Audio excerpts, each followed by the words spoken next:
What is up, fans?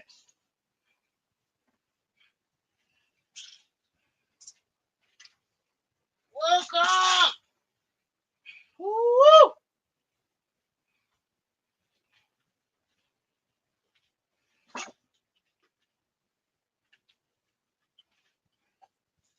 Welcome, ladies and gentlemen. Hold on, give me a second. What up? Good morning, good morning, good morning. Happy Memorial Day, ladies and gentlemen. Thank you for coming through. Much appreciated. Ooh, this came a lot faster than what I was expecting. Yeah. Oh well. Welcome, guys. Welcome. If you're new to the channel, thank you so much for coming through. If you're not new, you're a returning listener. Thank you for coming back. Thank you. Much appreciated. Much appreciated. Okay. Welcome. Oh, sorry. I'm just getting this set up, trying to finish it up. So, funny story. I almost missed this because I didn't hear my alarm, people. And if it wasn't for my extra alarm, my backup alarm, I would have been sleeping still. So I'm glad my backup alarm worked. That's why it's a backup. So that way we can still be here and we can enjoy ourselves because today we're off. So today we can have a long show if need be. If not, I mean, it don't even matter. We're going to have fun like we always do because that's what we do. We have fun. We enjoy ourselves. We share a few laughs. And, we get to talk about what's most important in real life.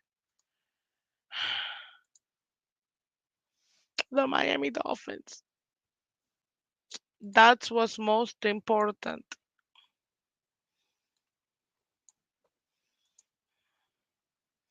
Let me put that there.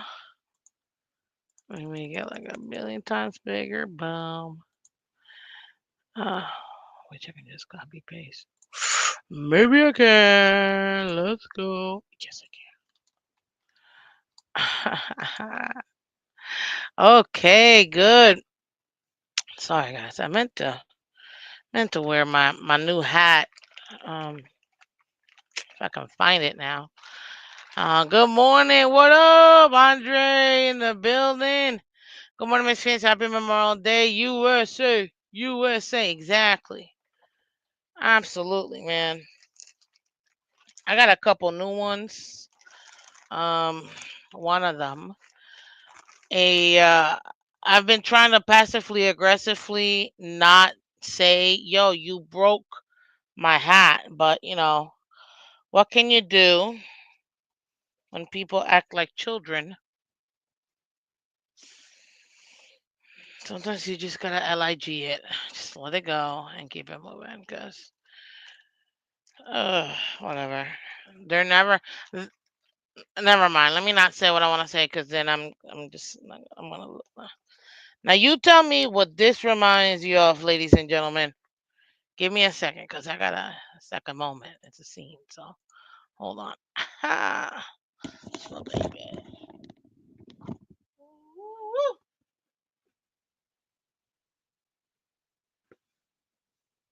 You tell me what this looks like to you.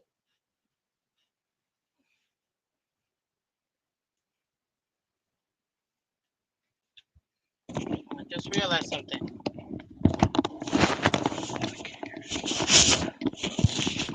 Can't hear Jack with this on, but whatever. We're gonna make it work.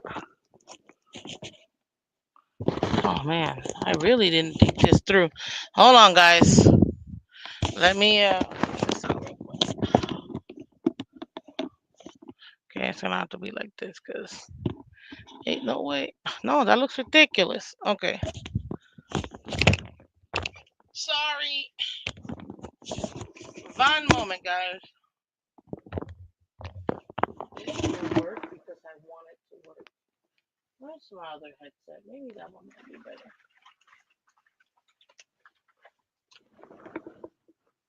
Okay, well, this one definitely. So hold on, please. We're almost there.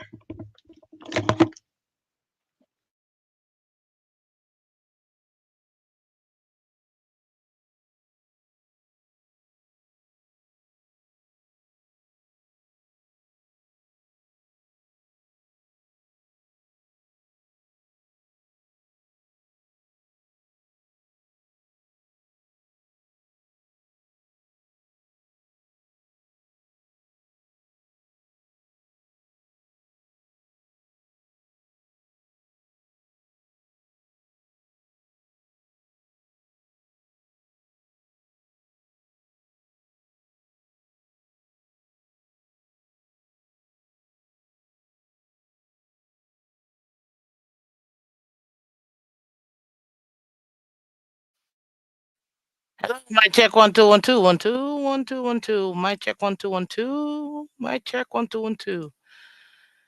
I think y'all can hear me. Yep. Okay. Now let me put this puppy on. Yeah.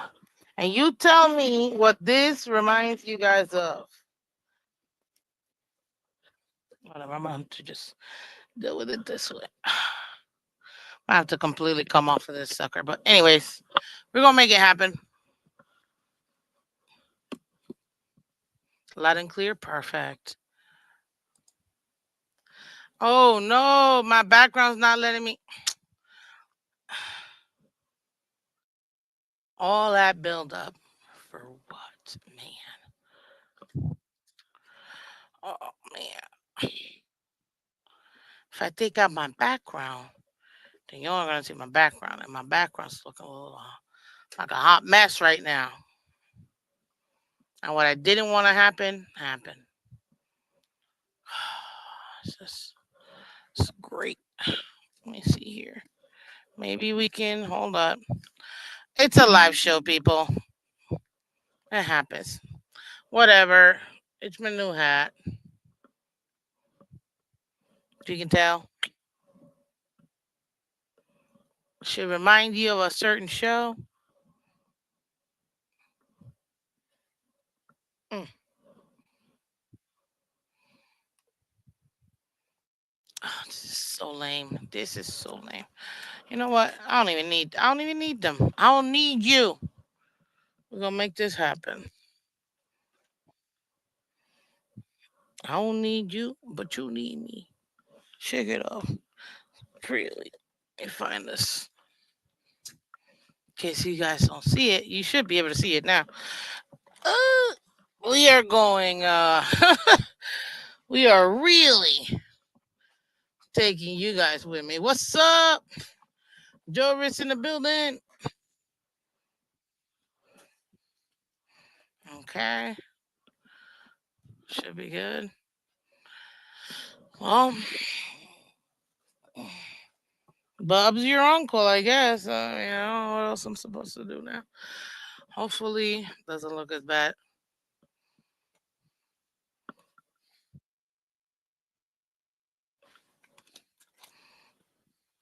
Okay, let's take out this virtual background. Oh, it's actually not so bad. No, it's horrible. Yeah, because I got way too many things going on back there. But whatever, it's blurry, so you guys at least can see. Mm, mm. Y'all see it, right? Yep. Can you guys point out to the show I'm talking about? Yes, it's an open panel. Y'all can come up. Thank you, thank you, thank you. Appreciate it. What show does it remind you of? Hmm?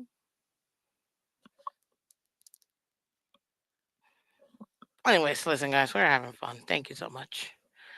It reminds me of a certain emoji. Emojis. Let's see here. Okay.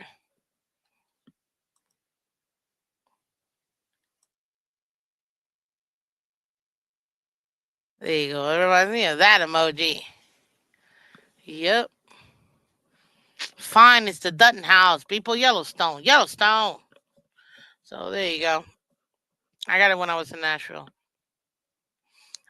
One of three that I got. So, but this is the nicest one out of all of them. So, figured poof, I showed you guys.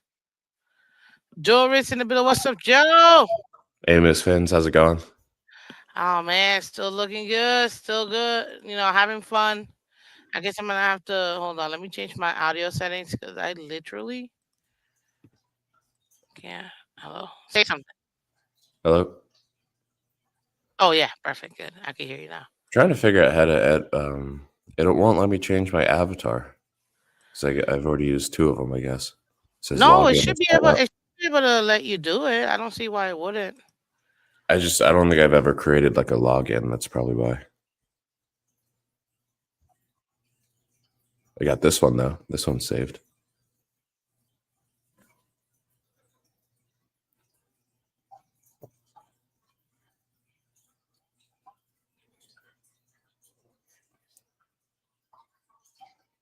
So how you doing today, Miss Fans?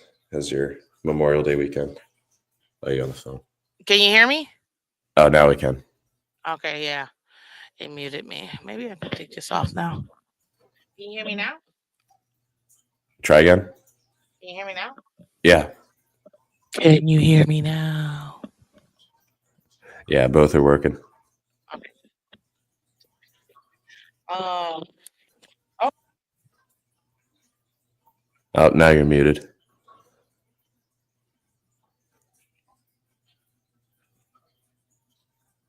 You just got to disconnect the headset.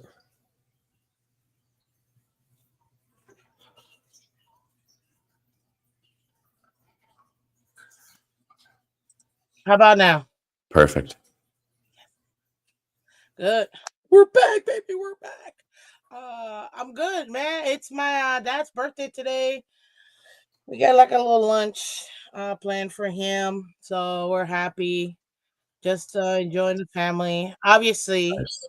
yesterday, man, it was race day. I'm actually, sports wise, I'm a little pissed off this weekend because both of my teams lost that I was hoping they would win. That'd be the Indiana Fever and the Indiana Pacers. Both of them lost right at the end of the game. It was kind of ridiculous. So I'm a Yeah. little annoyed, but Those what are you Knicks gonna do? fans don't know how to act. I'm rooting for the Pacers.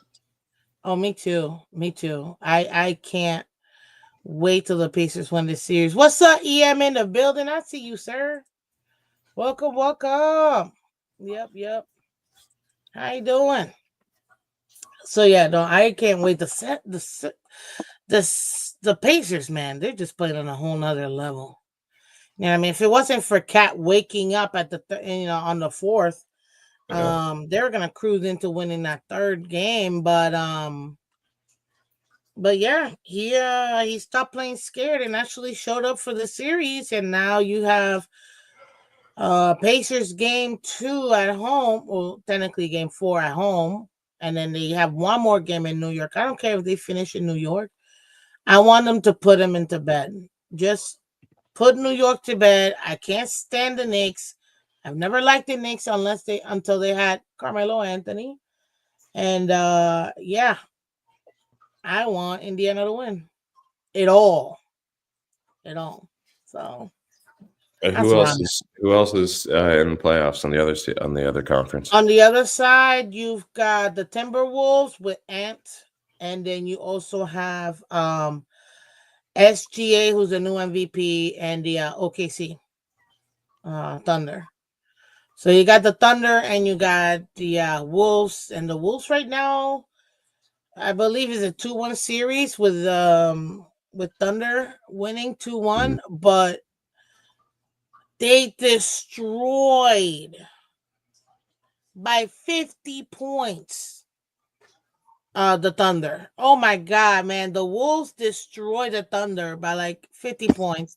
They only gave them, those last minute don't mean nothing shots, right? To bring it down to like 42. But it was literally such a belt to booty situation. I don't know what happened to OKC. They had no offensive production. I'll tell you this: the Timberwolves, they stepped up their defense, number one, and I think that's the reason why they were able to annihilate them in the first quarter. Their defense just stepped up to a whole nother level. They just smothered everybody, including SGA. And because of that, they went into such a large um point differential in that first quarter that by the first half, the Timberwolves already had 70 points to like 30. It was Jeez. insane. It was insane.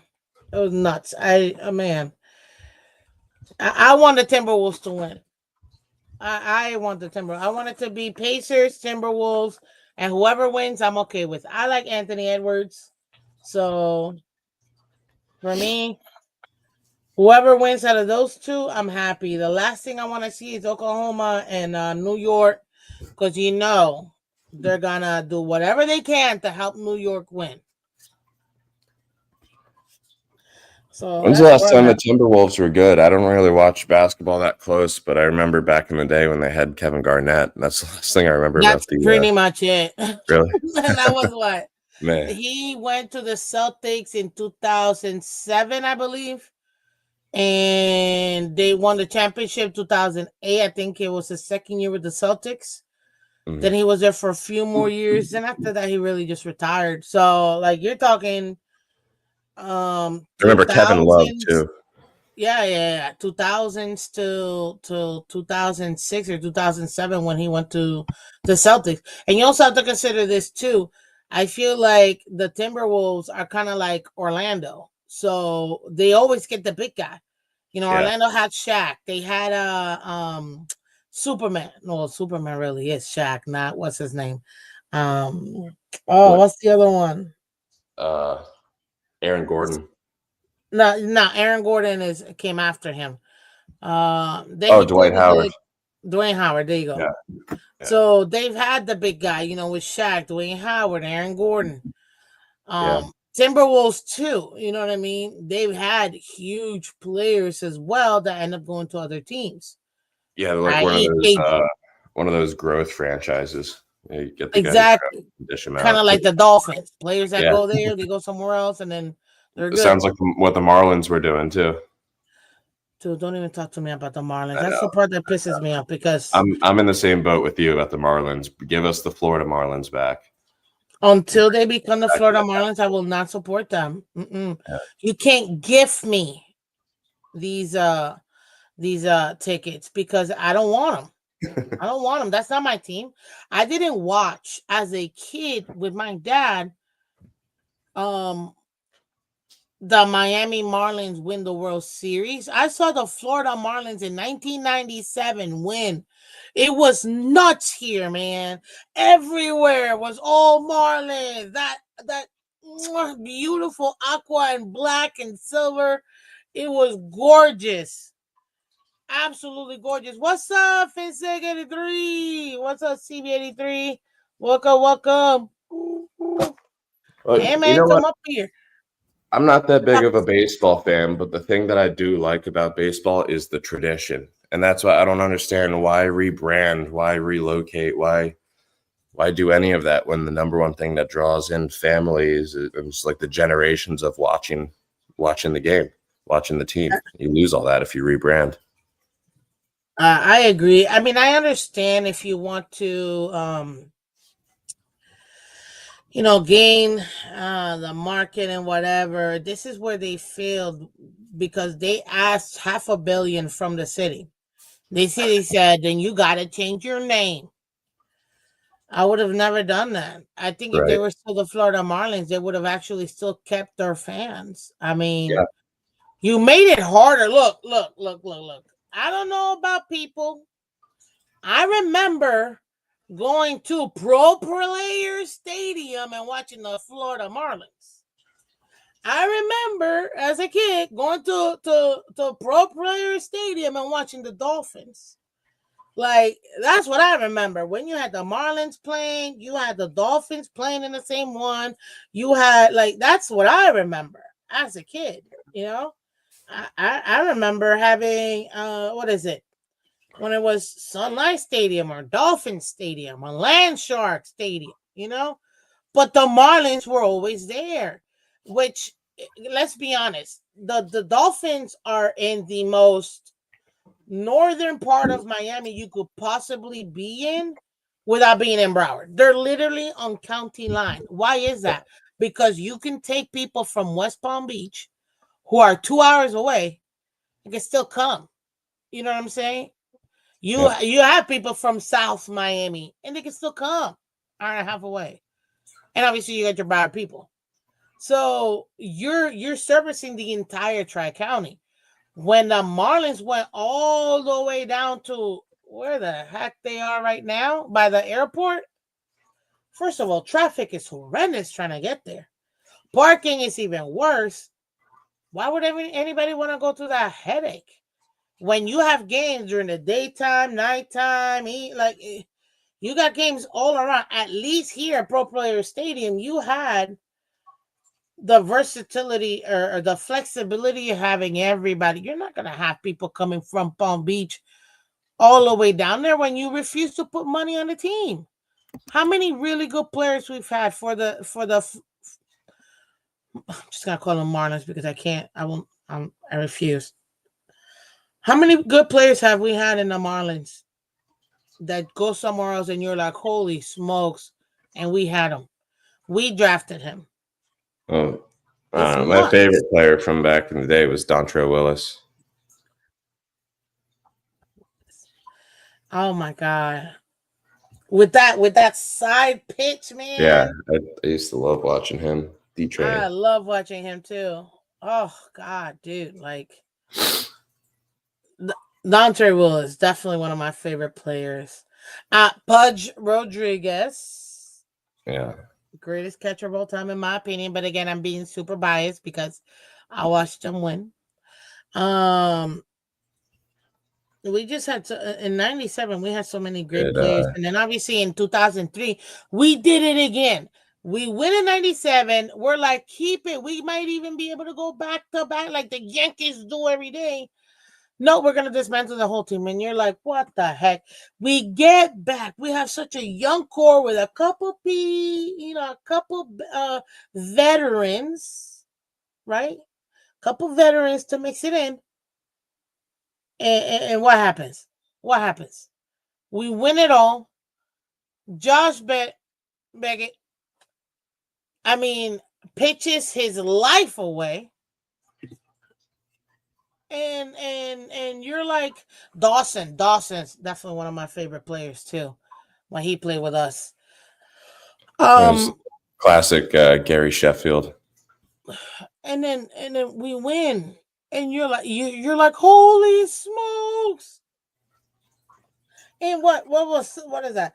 3-3. That's 6 years. In 6 years, 2 World Series.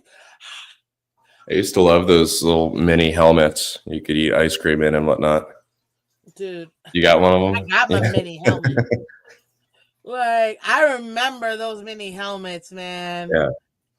All that And nostalgia's gone now. and It's then the not Nathan's gone, the but it's Nathan hot very. dogs, you know what I mean? Mm-hmm. Like, it was awesome. And then what does he do again? Is that the worst owner of all time? Oh yeah. We're gonna move the team. We're not gonna get rid of this. What does he do? Dismantles the entire team. It's like it almost makes me feel like it's the reverse Stephen Ross with the same outcome. Yeah. We get a good we get well minus the Super Bowl winning, shish, but we get such great players for what though? We had Stanton, Right. Giancarlo Stanton, and not just him. We had multiple other players.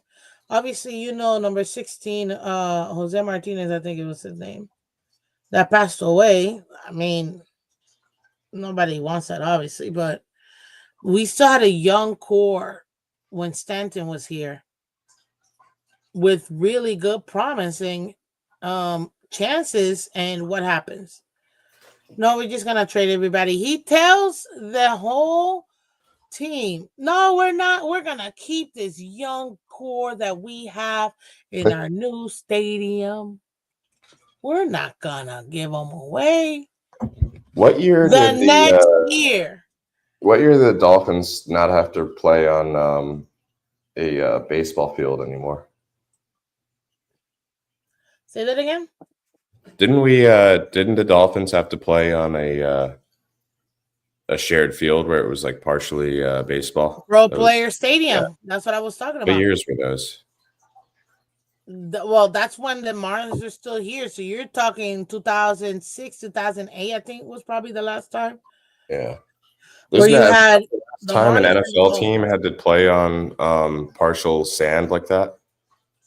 Yeah, it was I baseball think it sand, was the A's may have had it too, the A's and the Raiders. pretty much. You had it all there. What's up, Cat for Life in the building? Mr. Polk in the building. Welcome. Appreciate you guys for coming. Thank you. The Mud Bowl Marina comeback game, that crappy field. Yep, I know. Hey, Pro Player Stadium. You're talking early 2000. I mean, it was still here after he left. But yeah, that's when we were Pro Player Stadium, and this is after it was obviously originally Joe Robbie Stadium, and then they changed it to one more thing, and then it became Pro Player Stadium. So, what's up, so hard in the building? Happy Memorial Day. Yes, happy Memorial Day, America, baby. America. I'm back in the States just in time for Memorial Day. Miss Phins, you want to hear something funny? Because you What's did a up? reaction to that schedule release video, right? Mm-hmm. So I found out more about that release video. So while I was in Chile a few days ago, I got done arguing with someone on the TFTG show, and then went to sleep. Got up real early to go meet up with my group that was going into the mountains for the day. There were 6 of us, and our last pickup, these 3 girls get in the car, and we're asking where everyone lives, and she goes, "Oh," one of them goes, "I live in Hollandale Beach."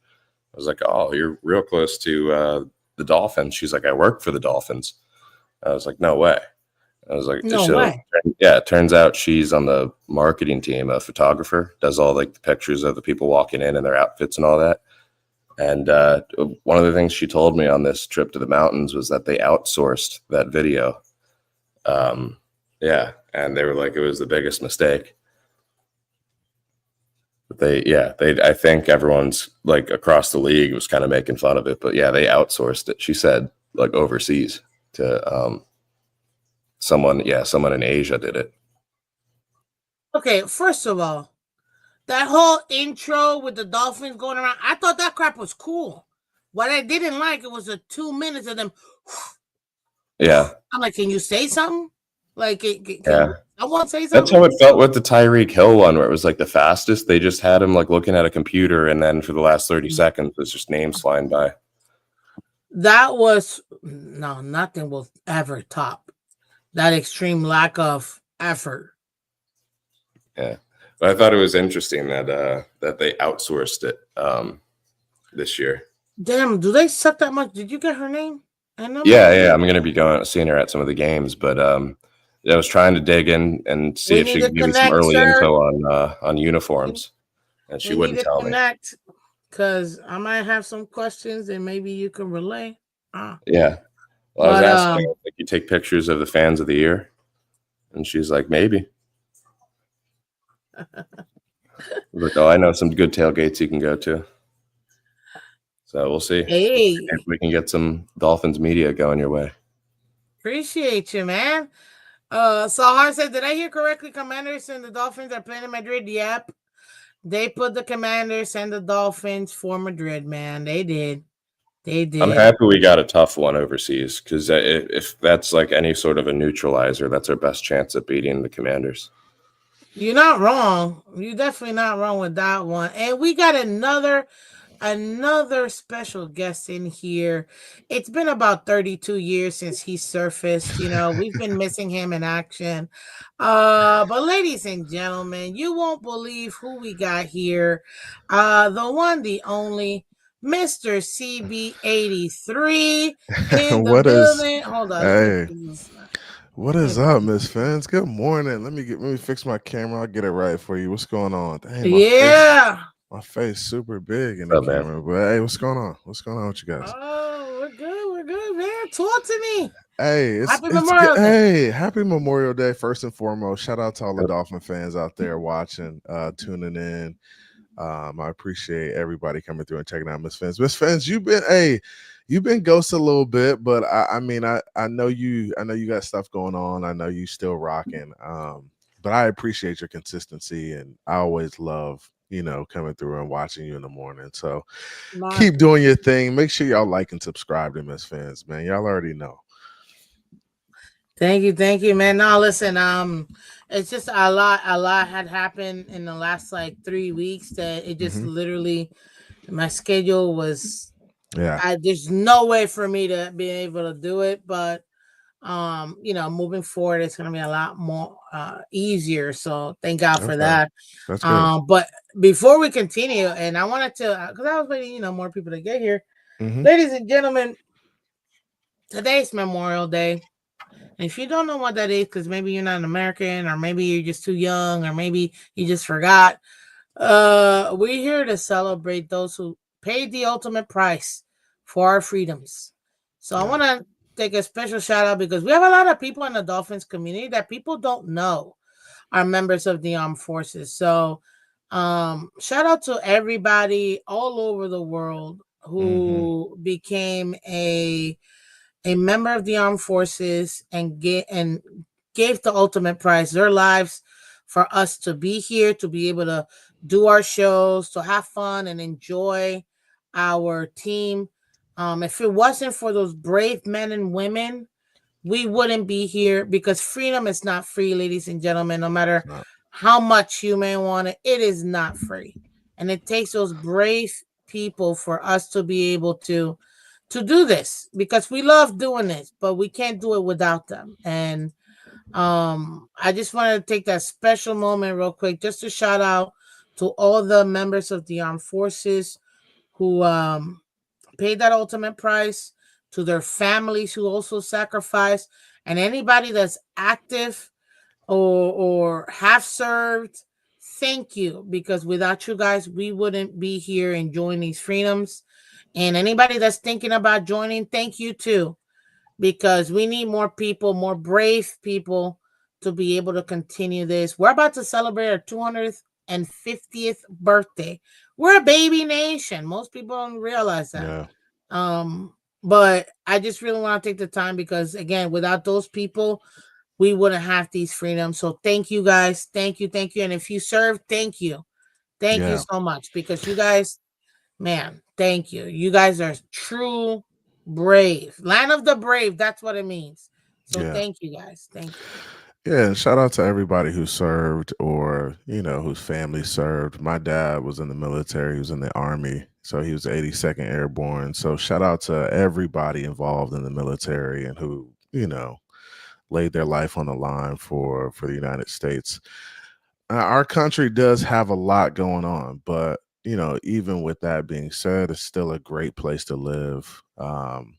A great place to have your freedoms and to do different things. You have the right to talk freely and say what's on your mind. It's some countries you can't do that. So um, we still got a lot going on, but it's still a great place to come and Yeah, we're not and to perfect. live. Yeah, yeah, yeah. We're not. And But nobody is by any means. nobody is. Exactly. Yeah, yeah.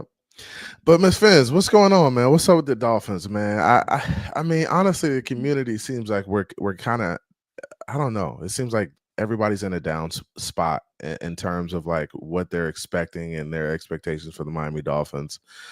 Um, It's I mean, rough, do man. you think it? Do you think it's warranted? Do you think the Miami Dolphins community and us being down on the Dolphins is warranted right now? Do you think we should? Do you think this should be our approach, or do you think we should be a little bit more upbeat in terms of what our expectations are going into this season? I mean, if we're gonna be honest, we should we've talked about this beforehand. Hmm. We needed to strike in 23 because we knew that was gonna be the pinnacle, right? Especially it's just at least the way the contracts was laid out. Hmm. You knew that the 23 was the one to maximize it. Maybe you could slide into 24 and maybe take a shot at it, but really 23 was the climax of this Mike McDaniel era. Yeah. I think it's warranted, but the only reason why I say it's warranted is because if you think about it, where we're at, we had so many opportunities to be in a much better position, and we just kept putting ourselves behind the eight ball. The biggest one to me was last year paying everybody when we didn't need to, or the last off season. Yeah. We Yeah. didn't Yeah. I need see to what you're pay saying. everybody. Hmm. We would have been perfectly fine. Let everybody play how they are. Let's see what they do. And then we'll just pay them this year. We didn't do that. We did it backwards, and I think it just hindered us even more. Now you have the friction in the locker room, which I never believed, even when we hired McDaniel, that he is the type of head coach that can hold players accountable. Because you can't be Mm. too friendly and then try to, rein it in. Like no, that doesn't work. People will not respect you. And right now, I think where we're at is you have a locker room that is in a washing machine, if you're really going to be honest. Like you don't really have a guiding beacon. Calais Campbell, the veteran who really was there, keeping most people in line, he's gone. Who do you have that feels comfortable in taking that reign when your supposed leader is getting arrested or being on the news the entire time, like for things that just come on, man, you're making everybody look bad. You know what I mean? The off the field stuff is crowding what's Mhm. going on in the team. And then the guy that should be your leader, even as a quiet leader, is still not um living up to that position, in my opinion, when it comes to leadership. So you feel And like Tour isn't leaving lead, basically like living the leadership, um, living the leadership way. Like he's not leading the locker room like you'd like him to, in a sense. yeah, because right now we need somebody to rein in the team and keep it focused. You have too many young players that are looking for the vets to lead them, but the problem is you got vets that are not giving the best example. And Tua right now is Agreed. a veteran, whether people like it or not. He is out of his rookie contract. He is considered by our standards a veteran, and right now, even he's not um illustrating the work ethic that's required to be that leadership beacon that the team needs. They need structure, and they're not getting it from the players. They're definitely not getting it from the front office or the head coach. So you're just gonna have a hot mess, in my opinion. I don't know. It's been really quiet in terms of Tua and his camp. It just seems like there's not a lot coming out in terms of the workouts, in terms of what's going on. It seems like he might be a little frustrated in regards to some of the off the field stuff. I don't know, man. Um, Tyreek he's been a bit much, and to Yeah, say to man. say to say the least, right?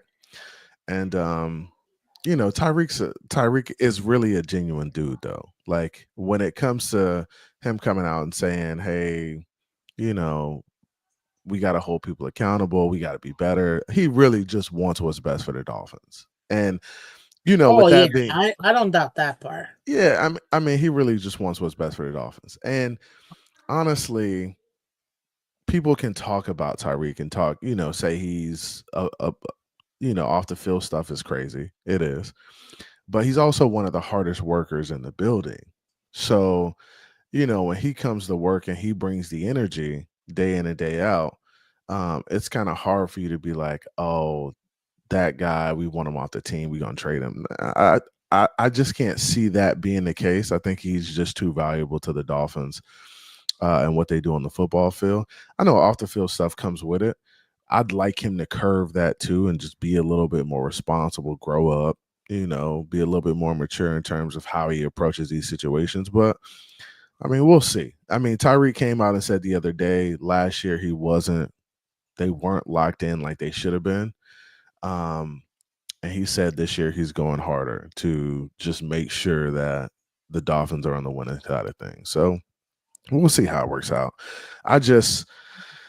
It does seem like there's some division, and maybe that's what they need a little bit. They need some people to be uncomfortable, and I'm fine with Tyreek kind of calling out to a little bit and being like, "Yo, bro, like you got to be better." Like I'm fine with everybody calling out everybody because I think the relationships. I mean, the relationships really don't grow until you start having the tough conversations. And I think that's what Mike McDaniel is, looking at right now is that, hey, this is some adversity. We got to have the tough conversations. I got to bring the guys together. We got to get on the same accord. But I mean, maybe this is what's best for the Dolphins. And honestly, people aren't expecting much from the Miami Dolphins this year. So that maybe gives them more incentive to just go out there and like come together as a team and really focus on themselves and what they have in the building and get it done for once. So we'll see. It's gonna be what do you call it? It's gonna be very interesting because, and I just put a poll up: who should lead the team, Tua, Tyree, McDaniel, or other? Right? Because you would think naturally the quarterback is the leader. Sometimes that does happen, sometimes it doesn't. Great example where it doesn't. When JJ Watt was with the Houston Texans, he was the leader of that team. He's a defensive player. He wasn't the quarterback, but he was still the leader of that team. Some people say, "Oh, it was Deshaun," but we're being honest. It was JJ Watt who was the leader of that team. He drove that team. So it does happen where it's somebody besides the quarterback. Maybe I'm asking a lot from, and I don't think it's a lot. That's my thing, but I expect this team to. I think it's Tua and Tyreek. We need two different types of leadership. We need leadership on the field, leadership in the locker room. Tyreek can be a leader in the locker room, but we need Tua to lead on the field. He's got to make the games his own. Yeah, and I agree. I think you need leaders. I think you need leaders in every facet. I think you need Tyreek to be a leader on the field. I think you need Tua to be a leader on the field. I think you need at least 4 to 5 leaders. Tua. Yeah. Tua not, man. I want to see Tua become a field general. I mean, you don't think he's a field general? You don't think he's a field general already? And I mean, and how do you define that? What's a field general? Well, for one, I want him to be able to make decisions on his own. Like when we see McDaniel doing that pause for the longest time on the sidelines, that drives me nuts. That our QB doesn't just take the reins on that whole drive. If McDaniel's really going to be the play caller but not making decisions, you just got to take it into your own hands. He's been in the offense for 5 full years now. I think coming into his 6th, this is the upgrade I'm looking for, is for him to have that full playbook at the ready, be able to audible quickly and effectively communicate to his teams, to his teammates faster, louder, no confusion on the field, no burned timeouts. We need to start seeing that. And Joe, I agree with you. He hasn't done it because he has. He's shown signs of it. I don't think he's incapable of it. Yeah, I haven't seen him really like take over. And I think my thing is that in order for you to be that guy, your quarterback has to. I mean, not your quarterback, but your coach has to give you the reins as that guy. Like, right? They have to give you those responsibilities. Tua will never be that guy if Mike McDaniel continues to say, "Hey, I got to micromanage the offense. I got to be the one calling So every he's still in play." training wheels. And that shouldn't be the case, right? So Mike Yeah. McDaniel should be empowering Tua to be that guy. And if he's not empowering Tua to be that guy, that's part of the problem right there. That's a Yeah. big part of the problem. No, that's a good point. I I mean, agree. It takes two to do that. yeah, but I mean, dang, this is year 6 now, Tua. This is year 4. We're going into year 4 of McDaniel. You have to, you have to be able to take over a game, just kind of like how you say, Joe. Because we know McDaniel sometimes outthinks himself. He out coaches himself. Sometimes he tries to be a little too tricky. He out tricks himself, and it's like, bro, sometimes less is Yeah, more. he's got to be able to say, "Coach, I'm taking it here," and Yeah. McDaniel's Oh, got to be just all do right it. with him actually saying that. And, Screw the mic and just do it. and Miss Fins, EM Dolphin fan. I don't know this guy personally, but he has a good question here. I don't know who this guy is, but he says, "How is that possible with all the pre-snap motion and So shifts that possible. McDaniel chooses?" And that's honestly, that's a good question, because That is a honestly, good question. when you're running pre-snap motions and you're running all this stuff pre-snap, you don't adjust plays at the line of scrimmage. There is no adjusting, audling a play at the line of scrimmage that has pre-snap motions, right? So if he gets the play in with the pre-snap motions and he goes up to the line of scrimmage and he puts his guy in motion, at that point, there is no change in the play. Even before you run the pre-snap motion, like once he gets to the line of scrimmage, he could decide, hey, scrap this. We're not going to run the pre-snap motion. We're going to do something different. But I mean, once you put that guy in motion, you got to run whatever's been called. Like that's the nature of it. So and that's what I think hinders the Miami Dolphins offense is some of this pre-snap stuff, this motion stuff, because when it comes down to it, like you can only do so much shifting and moving and audibling at the line of scrimmage because of this style of play and the way you're running your offense. Yeah, smaller window. Yeah, a much smaller window to make adjustments. So I would like to see Tua come up to the line of scrimmage and say, hey, we have better numbers on this side. And I think this is a great opportunity to get into a run play. Hey, let's stop. Let's not do any motions. Let's hold all of that. And let's put this guy on this side. Let's put this running back on this side of the formation. Let's run the ball at this side because we have the numbers here. Like, I'd like him to be able to do stuff like that. Or maybe, hey, stop. I like the look we have here. Let's just give a signal to the wide receiver and let's run a fade ball, or let's run a post, or let's run a smash concept on that right side of the field where we're running a corner route and we're running a hitch to beat a cover 2 or something like that. I'd like to see stuff like that too. I just don't know if Mike McDaniel gives us the ability within the offense to do it. And that's my problem with the offense. I think it's kind of limited because you don't have the ability to get versatile on the run and just run whatever you want at different defenses. I don't think that's the case. I think that motion is also what leads us to get a lot of those pre-snap penalty or at the snap penalties, the illegal motions. I think that crushed us. Yeah, and there's so many moving parts, illegal formations, illegal motions, like just. And then, God forbid, your QB goes down. You gotta hope that that backup is ready to run that same exact thing. It's just a recipe for disaster. Yeah. And we know that McDaniel has not shown he is capable of getting his backup quarterback up to speed for whatever game, that person has to play. And I think that's another unfortunate thing, because we've seen backup quarterbacks come in and be able to, at least run the offense or even a more simplified version of their offense. But when it comes to ours, are just so dang complicated that who's with no snaps, who's gonna be able to, actually do what Tua does, this is why people say, "Oh, this is set up for Tua." Yes, it is, because no one else gets an opportunity to really do it, and it doesn't get adjusted for any other quarterback with a different skill set. I Well, mean, this is my pushback on this. As NFL players, you have to be prepared, and backups know they don't get a ton of reps, especially backup quarterbacks. They know they don't get a ton of reps, but when you do get the reps and when you do get the opportunity, you have to make the best of it. And there are plenty quarterbacks that have came in and played behind Tua that had the opportunity to really sit him down and say, "Hey, you're no longer going to be the quarterback here because I'm taking the reins." These guys just never have the ability to do it for some reason, and how are that's you going to have the ability with literal?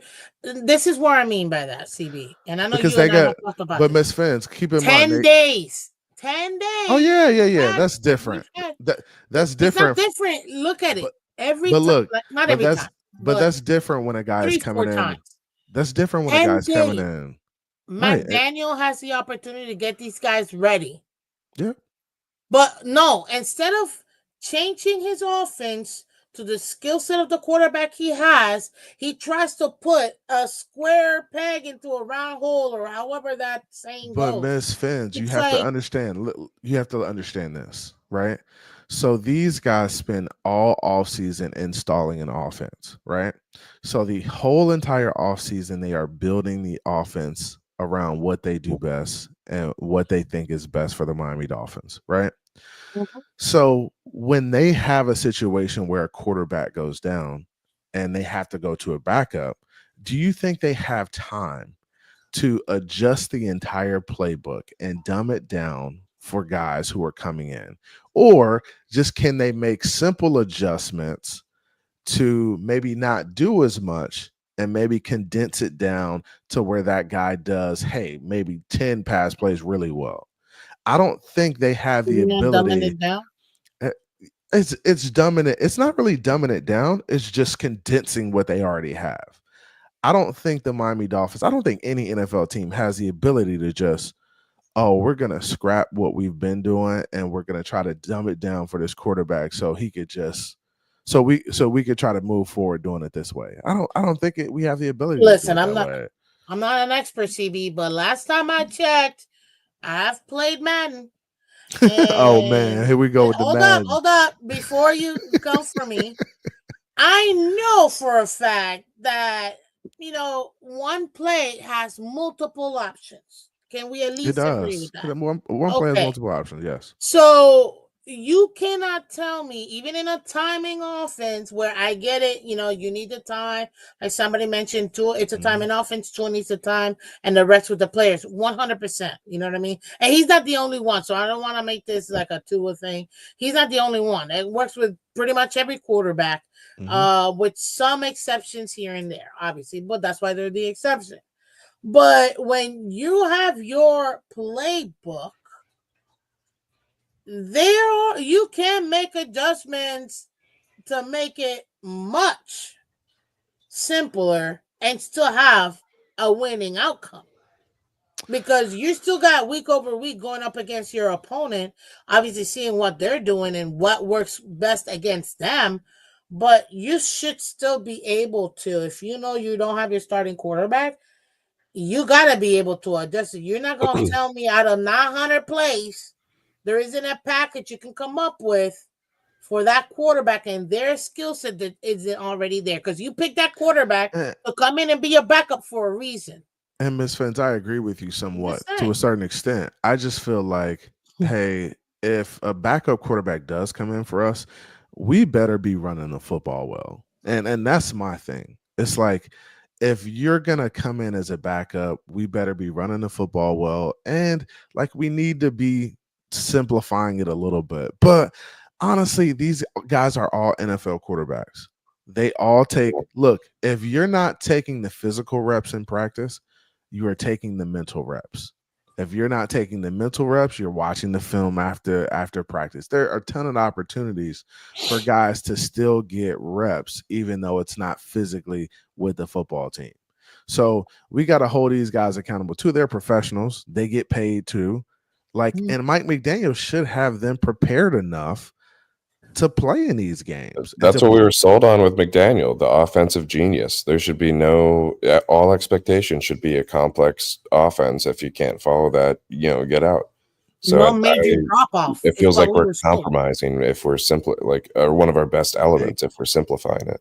And I agree with you. And I feel like a quarterback that comes in, whether it's Zach Wilson, whether it's Quinn Ewers, whoever it is, should be able to play and it may not be at Tua's level because we know there's going to be a drop off, but you should be serviceable. Like you should be able to come in and play well enough for us to win a football game against lower tier teams. And that's typically what's happened is that we've played lower tier teams and we still lost because we couldn't get it going or we couldn't find a way.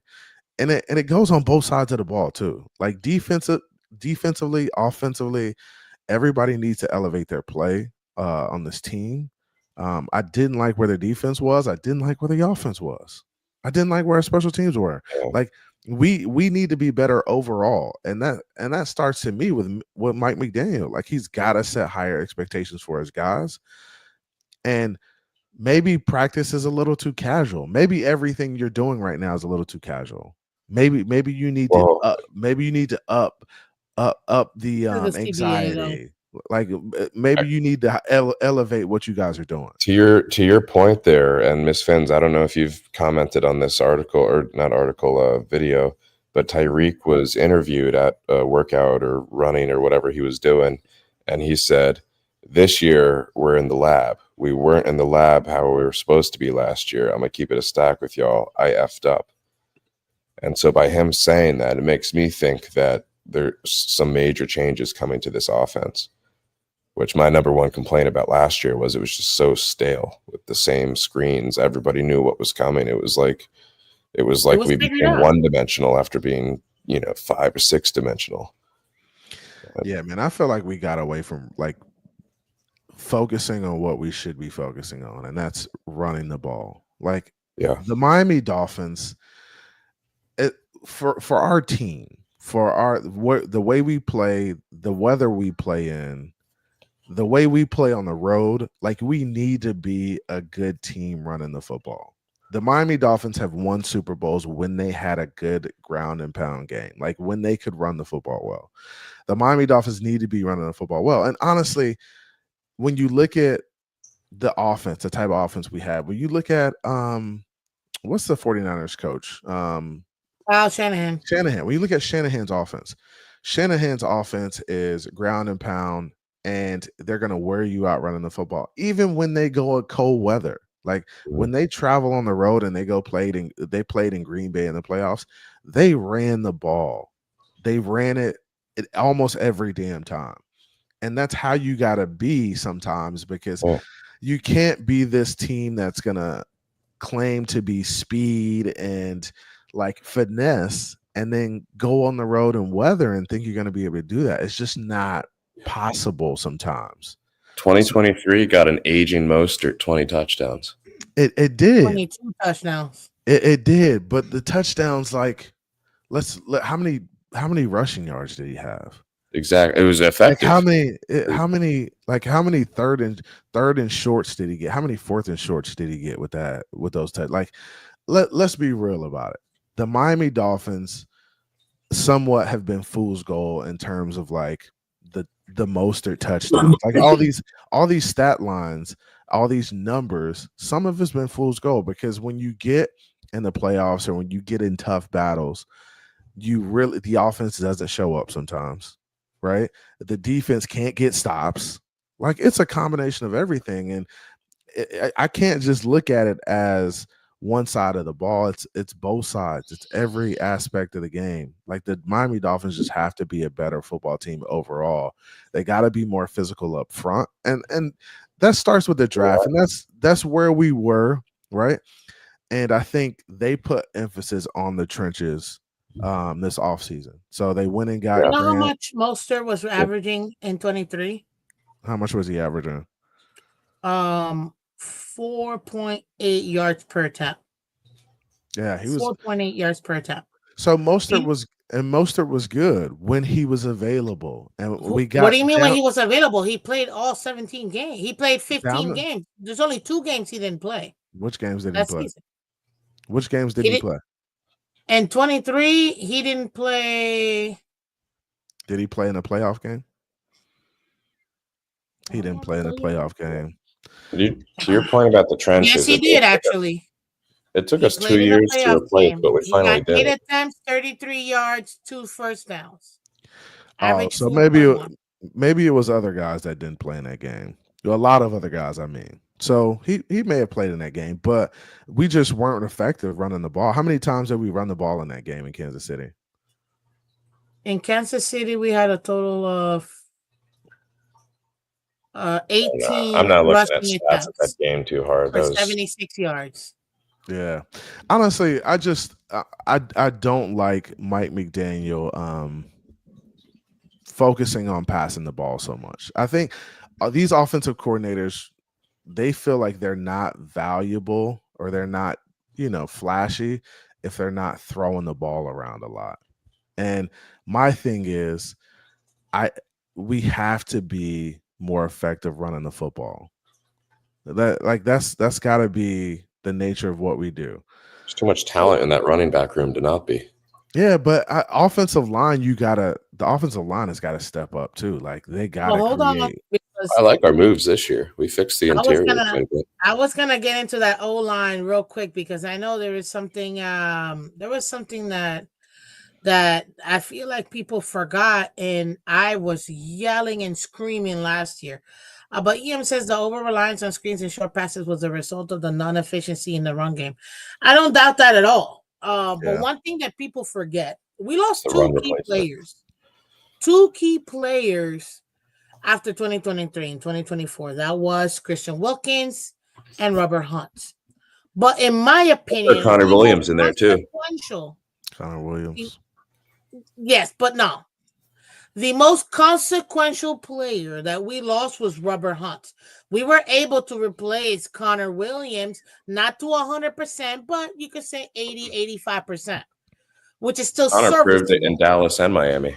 But in Robert Hunt's case, the guy we needed to draft, even though I like what I'm seeing from Chop, the guy we needed to draft was Graham Barton. He would have been a 1-for-1 replacement. It would have given us the run game everybody's clamoring about, and you wouldn't have had so many O-line issues. The man was ranked top 3 O-linemen in the league last year. As a It rook. was one of the most consequential O-linemen, period. We even Christian Wilkins, we got Calais Campbell, we got maybe like one other piece. We got maybe 60-70% of Christian Wilkins, you could say, right? Maybe 75% and about 80 to 85 for Connor Williams. But we, honest to God, got 20% when it came to Robert Hunt. And that is what people missed from last year. It wasn't Chop Robinson, the play. It was Graham Barton, who was available at 21 for us to get.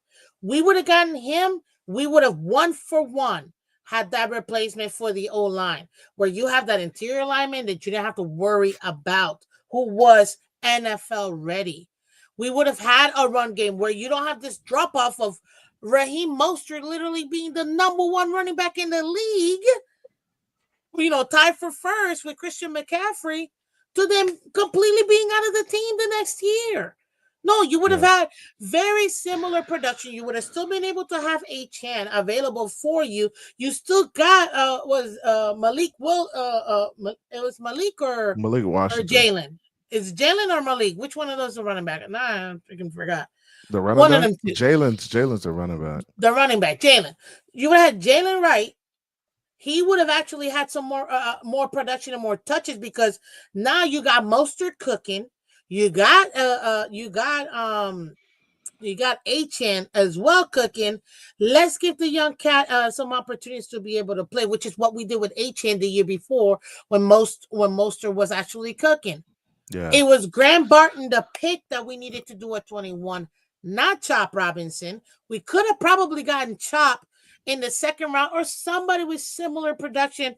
Yes, we needed. Both of our angels weren't here. Yeah. I'm never worried about the defense when it comes to the Dolphins. I'm worried about the offense in that O-line. I've been trying to save Tua's life this entire time since this man has gotten here with linemen who are proven guys that can come in and hit the floor running. But that was a key mistake the Dolphins did by not getting Graham Barton, period, in Well, my opinion. I think That's I where the think drop off came. I think you're right to an extent. I think when you look back on the draft and you look back on the transactions the Miami Dolphins have made, I think you can say that the Miami Dolphins have failed somewhat because they focus too much on skill players and not on the trenches. I think we can look back and say, hey, if the Miami Dolphins take Sewell instead of taking Waddle, or take Graham Barton instead of taking Chop, I think you can look back on it and say the Miami Dolphins would probably be in a different position right now. Now, the skill positions are important. They are. Very But important. there's no getting them the ball, and you're not effective if you don't have guys who can really push at the line of scrimmage. And like the Miami Dolphins just had they did focus more on the trenches, and now they're looking to kind of change and not really change what they do, but I think they're looking to become a little bit more versatile because they couldn't run gap scheme plays last year. They couldn't be more effective in the run game and pushing. And feel free to come up, EM, if you disagree with whatever I'm No, saying. he disagrees with me, not with you. Sorry, I just didn't get a Oh chance. no. Tell him to He hit the disagrees link. with me. I don't know why, but the link is there. And Come on. tell Goat Skin and Andres Negron to hit the link too. I'm here, so I'll take all the smoke. If you got something you want to say to me, feel free. But to hit come the up like and button first. Hit the like button. Feel free to come up and give me that smoke you got for me. In the chat, because I see a lot of chat warriors, but them dudes do not hit. They never click the link for some reason. Miss Phins, they never click the link. They are just scared to click that damn link. But it's okay. We'll keep it moving. But yeah, Miss Phins, I mean, I think the Dolphins will focus more on the trenches now, and like you said, like in the past, they've made some mistakes instead of taking guys they shouldn't have took. But I think they've looked back on that and said, hey, we need to get more stout on the inside now, because I think they're looking at it like, hey, on 4th and short, on these plays, we can't. I mean, you're throwing fade balls on 4th and 1. You're throwing fade balls on 3rd and 1. Like, hey, you got to be physical up front. And if the Miami Dolphins can't get a yard on the ground, it just shows that you're a soft team. And I mean, let's be real about it. You gotta be able to get 1 yard. Like, it just shows. It just screams soft. So if Mike McDaniel's going to take that approach, he's going to struggle because teams will see that and they'll crowd the box and they'll say, "Oh, he's not going to run it. We'll man up outside and force them to make a great play." Throwing that fade ball on 4th and 1 and 3rd and 1, that's a very tough play. It's a low percentage play. I'd much rather be running the football than throwing a fade ball because you have to have a lot of stuff go right in order for that play to be made. So Mike McDaniel's got to figure that out. I got a question because you guys tell me, and I know Joe, you watch the draft a lot too. And so does the chat. Where are you more likely to hit at a higher percentage in production? An O-lineman in the 3rd and 4th, or a wide receiver in the 3rd and 4th? Which one you think you'll get a higher level of production in the positions? An O-lineman within the 3rd or 4th round, or a wide receiver you could pick up in the 3rd or 4th round? I think wide receiver, you get better. I mean, you want to invest in your line at an earlier round than a later round because it kind of weeds out the ones that are really a true build and have seen the experience and are injury proof for the NFL. By the time you get to the 3rd, 4th round, there's like barely any of those guys left. They've all got some sort of nagging injury or some sort of real like short arms or something, or like they aren't going to have a size that pans out well. There's just various things that happens to them by the time you get to that round. Receivers, you might have a absolute dime, just sitting there just because the receivers didn't start going yet. There hasn't been a slide on them. I'm on Raw. Yeah, Third round. I think honestly it depends on the draft. But I do agree for the most part is that you could hit. It's easier to hit on a wide receiver or a skill guy later in the draft, just because there's so many of those guys too. Like good offensive linemen don't come a dime a dozen. Honestly, offensive line, I feel like it's kind of losing its luster, and there's not a lot of guys like playing the position at a high level. So I mean, you have the opportunity to hit on a guy in the third and fourth round as an offensive lineman, but it's just difficult because there aren't many guys out there. Well, the rushers are just getting bigger, faster, nastier. Yeah, and that's true too. The rushers are getting like they're getting faster, and I think the linemen are having to trim down and get faster too. So that kind of changes the game too, and like how they play the game as well. What King Zelu is saying right here, we don't have wide receivers for a fade pass. It's very simple. We don't have tall receivers for a fade pass. We keep throwing to all these midget receivers, and if you feel offended, that's your problem. These tiny midget receivers that literally, I mean, you're asking them to go up 10 feet. Mind you, our guys are great because they do. I've seen Waddle climb the ladder. I've seen Tyreek climb the ladder, but they shouldn't have to put their bodies in harm's way to catch a fade like that. they should be. Like, how tall is the new guy? The new guy, the kid from Tennessee is pretty tall. Like I think he's a red zone threat. I heard he's pretty good too. My buddy's a Tennessee Titan fan. And he said he's a solid wide receiver. He'll be a good wide receiver for us. But he does have some size. And that's my thing with Tyreek and Waddle. Like those guys aren't great 50-50 ball guys. And we've had the 50-50 ball guys. We had the Devontae Parkers and guys like that. I think you need to have one of those guys on every wide receiver unit. I think that's essential because you can't just expect quarterbacks to put it on a dime every time. Like you need to be able to throw a ball up and have a guy go get it. I think that's just that's just something that Tua needs and that every quarterback needs in their arsenal is a guy that could go up and get it. I agree. What's up, Sharif? Welcome, hey, sir. The homie Sharif. Shout out to Sharif. Hey, what's up? What's up, man? Thank you, CB. First of all, Phins up. I think we have a lot to talk about. I think a lot of people aren't enthusiastic with Miss Phins. CB, you've already heard me on the space. I am very optimistic about the front seven. And shout out to Joe for coming up as well. But my thing is this: the quarters and the cover three and the disguises that we do after the snap, and knowing that Weaver guaranteed us that he will come for you on third down, meaning blitz. I don't think you need the corners to be the back four to be special, especially when and I don't want to get too technical. You're asking Grant and you're asking Jordan Phillips to basically do the same thing with Seiler and Christian Wilkins is doing, which is go across the face of the tackle or go one-on-one with the guard, which they can do very easily. And this means the linebackers will be able to clean things up pretty much better than last year.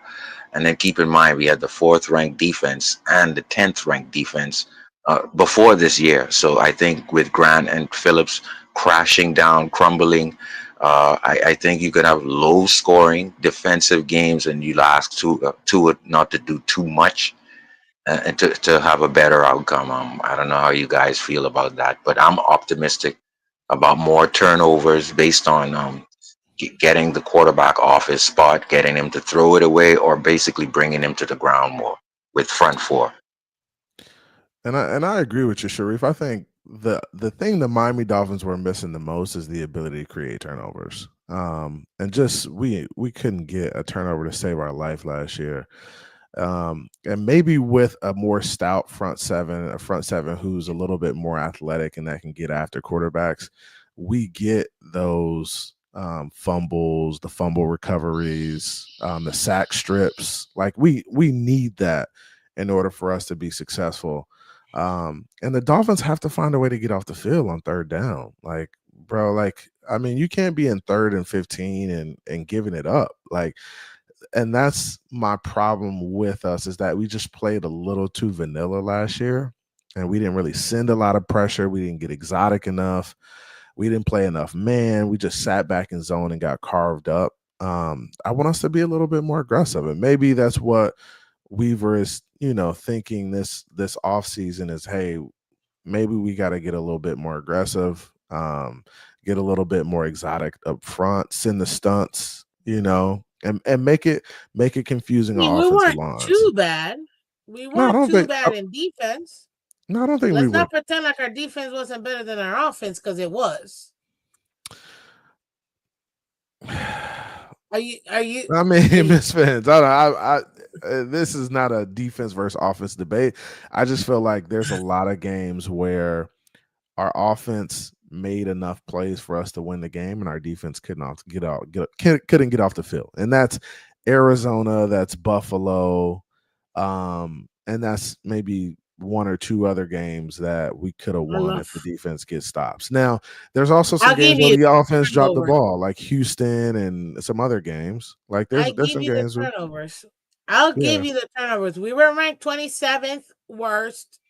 We were not good at we were getting bad. turnovers whatsoever. We were ranked 27th. I give you that. And then when it came to fumbles for loss, we were ranked 23rd. So you are right. We need more opportunities in that aspect when it comes to the defense. But we're not about to sit here and say that the defense could have given the offense more when the defense literally was ranked 6th best at not allowing passing touchdowns and 7th best at not allowing rushing touchdowns. Well, So that's all we're right. So like, for you to, I mean, we can cherry pick stats all we want to. We that's can not cherry cherry pick picking stats. stats. That's a No, look, fact. it is a fact, but we could cherry pick stats and say, hey, we didn't give up passing and rushing touchdowns, but we also, when we look at our overall defense, we were out of the top 15. We We weren't were 10th. overall. 10th. I don't consider that a top 10 defense, though. Going back and looking at any of No, those they games, weren't. at one point did I, They Well, were. not at one point did I feel like Let's we be had real. top. I'm like in we the could, guys, we CB in could, defense of us, right? yeah, go Right. ahead. We were ranked 4th, and then we played Baltimore, right? And what happened? They put a Drop 50 or flags. 49th spot, and then we moved to 10th.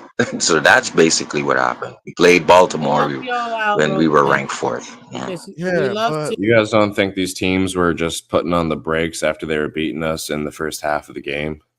like Don't get me wrong, when please. we We go know back and that. look at our defense and we evaluate how they played, I don't think we could say they were a top 10 unit. I'm Like with you. I just can't, I don't do look at a that team and say, "Oh, that's a top 10 D right there." no. Yeah, No. I don't do When that. it comes to, I mean, what matters most, yards or points? Because last time I checked, points is what matters, right? And in yards, they were 4th best that allowed the least amount of yards in the entire league. And when it came to points, they were 10th best How can we in be the a entire top league. 10 defense when we barely turn the ball over? That's my thing. Like, we're not giving our team opportunities to win. Yeah, We're I mean, bottom 5 in turnovers. we're absolutely In getting horrible there. turnovers, okay, Yeah. but so That's what okay, changed. When we had this is the Xavier part. Howard on the This field, is the whether he part was that getting them or upsets. not, we were getting turnovers. This is the part that upsets me because it almost makes it seem like, okay, so the entire defense has to do everything. So the defense right now, they gotta score, they gotta stop the other team. Like, what the heck is the offense gonna do? Because I'm stunned how you guys can literally say, yeah, but they didn't really get turnovers. Okay, I they look at didn't, our but offense last year and I say bottom 5. I look at our defense last year, I say average.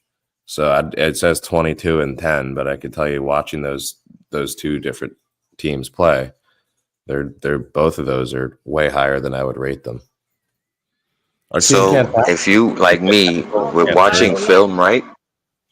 What I would say to that is when you watch the film, right? holy smoke. There's like over 22 minutes of the 17 weeks where teams just ran on us after second half because they knew Yeah. we couldn't stop the run, and then that helped our pass defense because you're running the clock out against us when you're up by 10. Over 6 times teams was up by 10 on us. which they performed the running out the clock, which helped our pass defense, literally. So when you watch the film, you'll see that teams basically knew that we couldn't stop the run. And so on the back end, Yo, let's stop it now. inflated our rush defense, which, we still stopped the run on a good rate, but it also helped our pass defense because teams just run out the clock. Yeah, as we've seen with Tua, stats can be misleading. Yeah, and I agree with you. The stats are the numbers, right? And you can when you cherry pick stats in your favor, they can be misleading. When I look at our defense, I saw a unit that wasn't very good to me. And when I looked at our offense, I saw a unit just wasn't very good. Like they couldn't when people were straining on them and pushing on them, they couldn't fight back. And defensively, when offenses were attacking us, we couldn't get stops. So, I mean, So, but I CB, just right? I'll look at it yeah. this way, right? 21 personnel, I said this in the space. When you're able to be number one ranked in I formation or strong left or right or near formation, that means a fullback or two running backs with one tight end, Tyreek Hill and Waddle. We were number one in the NFL with scoring touchdowns or progressive yards 10 plus. Why? Because we had Connor Williams, we had Robert Hunt, we had Yeah. Armstead, and we were able to score touchdowns basically out of I formation. So we didn't need the screen game. We didn't need the quick screen. We didn't need to do these stupid things that McDaniel is doing 2 years later because we had a dominant offensive line. The You're right. question I ask you guys now is with uh, uh, I forgot Brewer, with Brewer there now, with Mhm. Savinaya, and with Austin Jackson and Paul, are we able to sustain the 21 personnel and stay in that package and basically dominate you like the 2023 version? And if we're not able to do that, you're going to see McDaniel bail to these screen plays again because we're not dominant and rushing it no more, right? We were able to say 2 years ago, Achan would have broken off at least two runs a game because of the offensive line. After week 7, Denver game, Wynn went down, Connor Williams went down. And it was a Nobody wrap. had 60 yards after. That was a wrap. It My was a point wrap. is that was in 21 personnel. That's an I formation. We were able to do that. We need to get back to that, and And and I that's the study that has been done for that. We need to get back to that. and honestly, when we go back and look at 2023, that was our best year of running the football to me. Um, just because of the fact that we had, and I don't know if it's 2023 or 2022, but you had our fullback was much more involved in the offense. And I think Well, that's where we've kind of taken a step back is our fullback used to be very involved in our offense and kind of set the tone for us offensively in terms of like physicality. And when he got hurt, it just seems like the Miami Dolphins took a step back in terms of running the ball. Like he was involved in the passing game, he was involved in the run game. you talking about And when we, Alec? yeah, Alec Ingold. Yep. So when we go back and look at that game where we played Cleveland and we just absolutely dominated them on the ground, and two only threw like maybe 20 attempts, but everything was effective. Everything was hitting. And I think Mike McDaniel called one of his best games against Cleveland. Last Honestly, year, you talking about Cleveland last year? no, it wasn't last year. I think it was the year before last. 23? Yeah, it may have been 2023 or 2022, but that was when we were running the ball our best, and that's where we need to get back to. And Sharif, I agree. I think 21 personnel is a great personnel for us because Ask ask the NFL who can score touchdowns at the rate we did out of I because formation. Most yeah, teams need three wide CB, and most teams need a four wide shotgun package. We don't need that. We just stay in I formation and score touchdowns. That's difficult. That's because the dominant in the interior O line. yeah, you got to be dominant there, and then you got to use the play action to your advantage. So you got to use Janu in the play action game. You got to get guys the ball quickly and let them go. Like, I You mean, keep missing the point because you're trying to find patches when I already told you the reason why we couldn't run the ball. And why that could is one reason. oh Robert Robert Hunt. Hunt? Yeah, Period. I mean, There is no other I think we had bro, a lot there of is guys go no down too, though.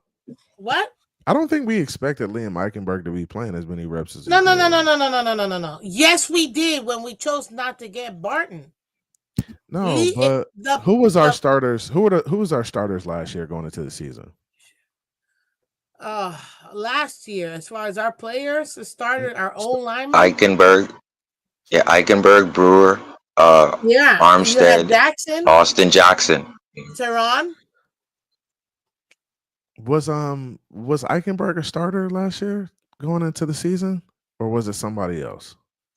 I forgot who played left guard for a short period. It was no. Because I remember our guard situation Lynn. was just. It's not Lynn. It's the was other it guy. Win? Win. We were supposed to be. I mean, we were. No, Win didn't play it down last year. Yeah, he didn't play. He didn't play. We were expecting him to play, but he didn't play. I think we had a journeyman in there. Hey man, Shake said he's backstage, Miss Phins. I got a roll, man. I appreciate y'all having me up. Shout out to the homie Shake Money. Joe, I appreciate you. Damn, dog, you finna leave when I get up here? Damn, man, my bad. Hey, I'll he's about to shake the money. He's about to shake money, CB. You going? Shake, what's good with you, man? What's going on, man? How you doing, my brother? Another beautiful day in Zamunda. Another beautiful day in Zamunda, man. I can't complain. Is, Happy Memorial Day to you, brother. Happy Memorial Day to you too, man. Yeah. Miss Phins got us up early, getting after it early on a Monday morning, man. I told everybody I was today because I'm off. So today I'm like, we can go long, we can do whatever y'all want. That's fine. Because I knew people were gonna be off. Like I knew like most, if you did anything, you're typically gonna be with your family. So I already have plans because again, but everybody's sleeping. So I'm like, yes, I can take this time while everybody's sleeping. And I can just go ahead and run the show. So that's why I figured why not. But yeah, I mean, at the end of EM is backstage. Oh, you got everybody backstage chilling, huh? Hold up, wait a minute. Where, dude? Because I don't see you. Oh, did EM come to come for them Knicks? Oh, EM's coming for those Knicks, man. Let me go. EM, come back, dude, because I don't see you. He ain't backstage. He hiding. That's what he doing. He hiding. You ain't backstage, bro. Listen, Stephen A. Smith is out for EM. No, look. At the end of the day, it was Rubber Hunt, man. That was the play we needed to change. Rubber Hunt, replace him. We're good. Do you think the Miami Dolphins should have paid him, or you think he was better off going to get that money in Carolina? You didn't need to pay him. I mean, I would have paid him if it meant I would have rather have paid him than paid everybody else, including Tua. That's where I'm at. Oh, okay. They should have done a Devontae Parker with Hunt, which they paid Devontae 2 years, right? But they paid it right. Yeah, I was okay if you're gonna let him go. But you got to replace him in that first pick. That was the move. Barton was the move. If you let him go, you get Barton. That was it. That was it for me. But not only did we not pay him, we also didn't replace him. If we're doing hindsight 2020, Robert Hunt should have got that money we gave Chubb. 2 years before his time to come up, Shake. I think they should have done a Devontae Parker and paid him 2 years before his contract came up. That way, you got him locked in, and you. I don't care if somebody else had to go, but your interior would have been set with Brewer and Hunt. Yeah. Let's just say Connor had to go. And let's say for instance we do have Hunt, and now we have Anaya. Now we have Hunt and Sabanaya on the right side. Dude. Or oh my Martin God. Oh my God. Barton and Sabanaya. We would have had both of them. Barton on one side, Sabanaya on the other side. We would have destroyed every team. We would have been running the ball down everybody's throat right now. Yeah, man. And I'm telling you, our interior run. Where's EM at? Is he running, Miss Phins? And what people have to understand is our interior run in 2023 was the focus. We rarely pitched because we would do is we would pitch counter and run inside. So the thing is that is so special, and what is so special about that is Like other teams need 3 wide package, 4 wide package. And what is special about what we don't need to we don't need a third wide receiver to just kill you.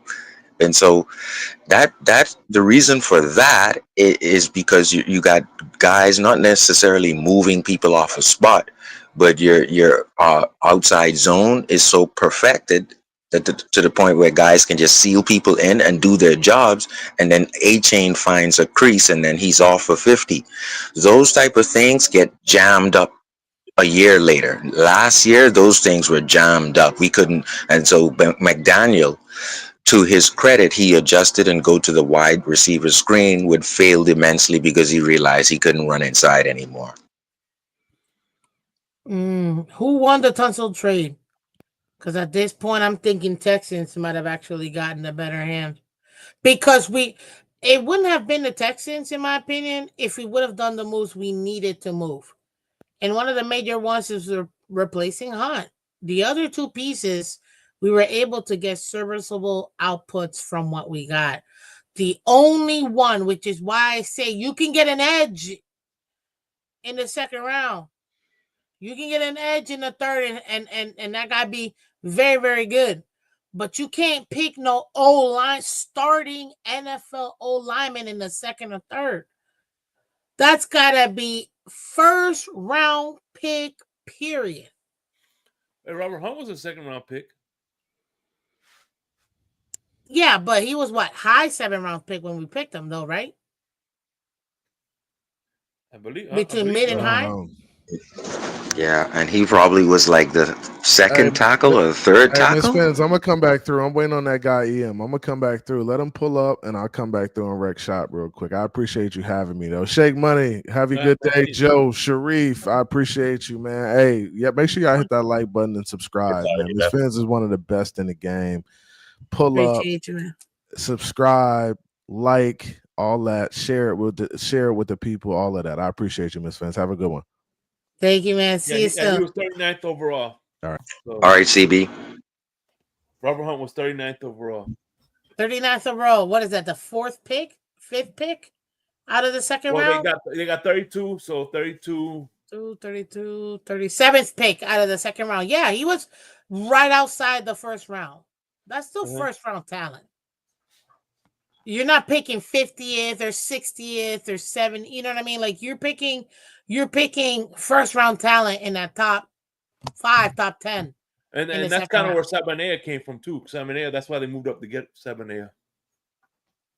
So it's we had the opportunity to be able to replace him, and that's the one thing we didn't do was replace Hunt. We replaced the output from Wilkins. We replaced Connor Williams. We did not replace Hunt. And you know what, Michelle? Shout out to Michelle, one of our awesome members, man. She's been here since day one, literally.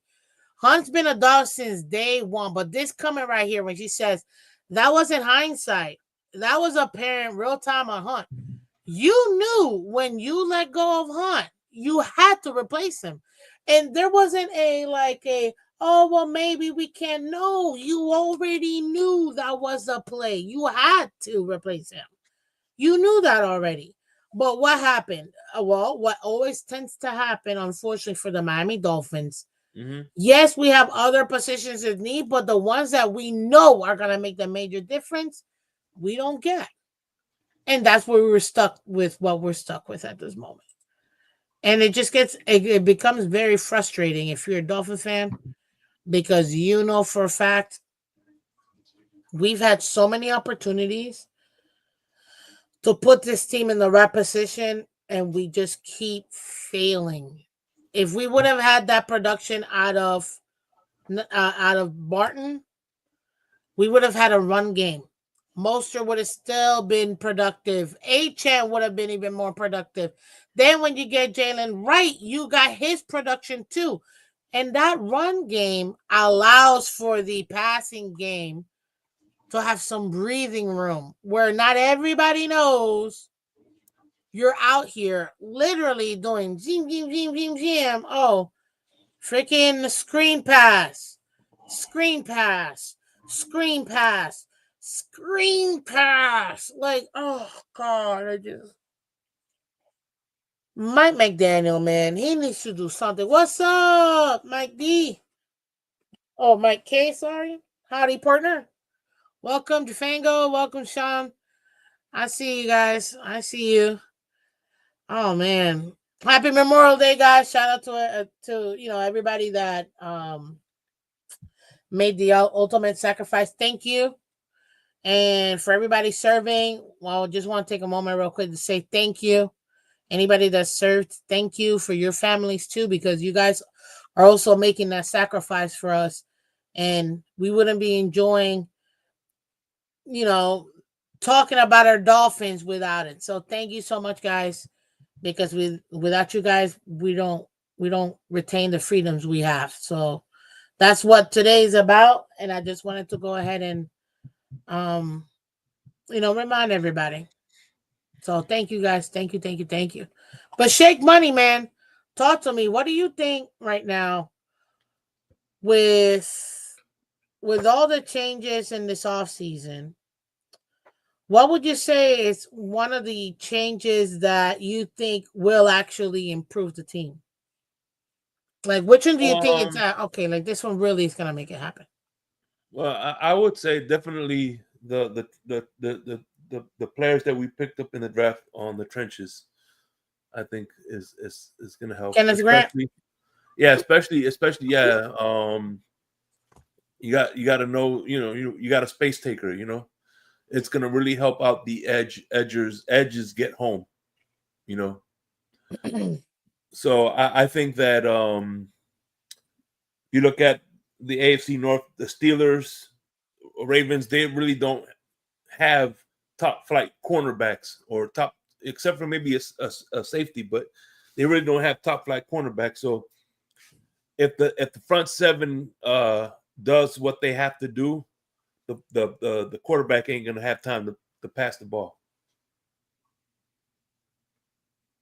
So you're saying right now that you think that Kenneth Grant really is going to be the biggest factor for us this upcoming season? Yeah, I think so. Yeah, him. And think about this: they got two other nose tackles, so they could do a rotation. Mm-hmm. Yeah, because obviously what's gonna stop us? If Kenneth Grant doesn't have that endurance when they do a no huddle? That's what's gonna be like. I think the only weakness that we have, if they do a no huddle. Well, Kenneth Grant right now, I mean,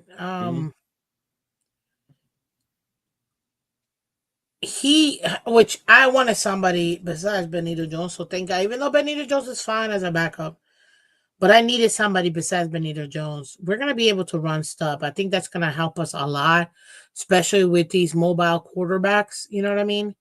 Kind of like what you were saying. Because think about it. Cincinnati is going to have Burrow back. He can move in and out of that pocket. He can scramble. We already know, I mean, based on the teams that we're playing, based on our schedule this season coming up, we're going to be dealing with a lot of quarterbacks that can get out of the pocket. Like Drake May can do it. We already know Josh can do it. Fields, that's all he does.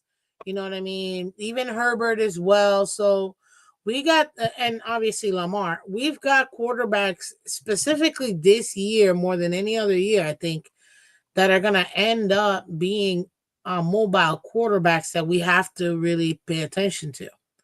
And having that nose tackle there and Kenneth Grant and to your point, yeah, having the other guys available like a Benito Jones, like what's his name? Jordan Phillips, that's gonna really help us to get that rotation going. Another thing too, maybe we might need some help in one of the opposite side of Zach Zealer. Then you maybe can take a Jordan Phillips to help you out with that, even though we still got technically Matthew Butler behind Matt Dickerson. So I feel like that the front seven for our defense, it starts out in that middle, especially since we run that 3-4 base. That's going to be major dealing with these mobile quarterbacks, in my opinion. Trenches, exactly.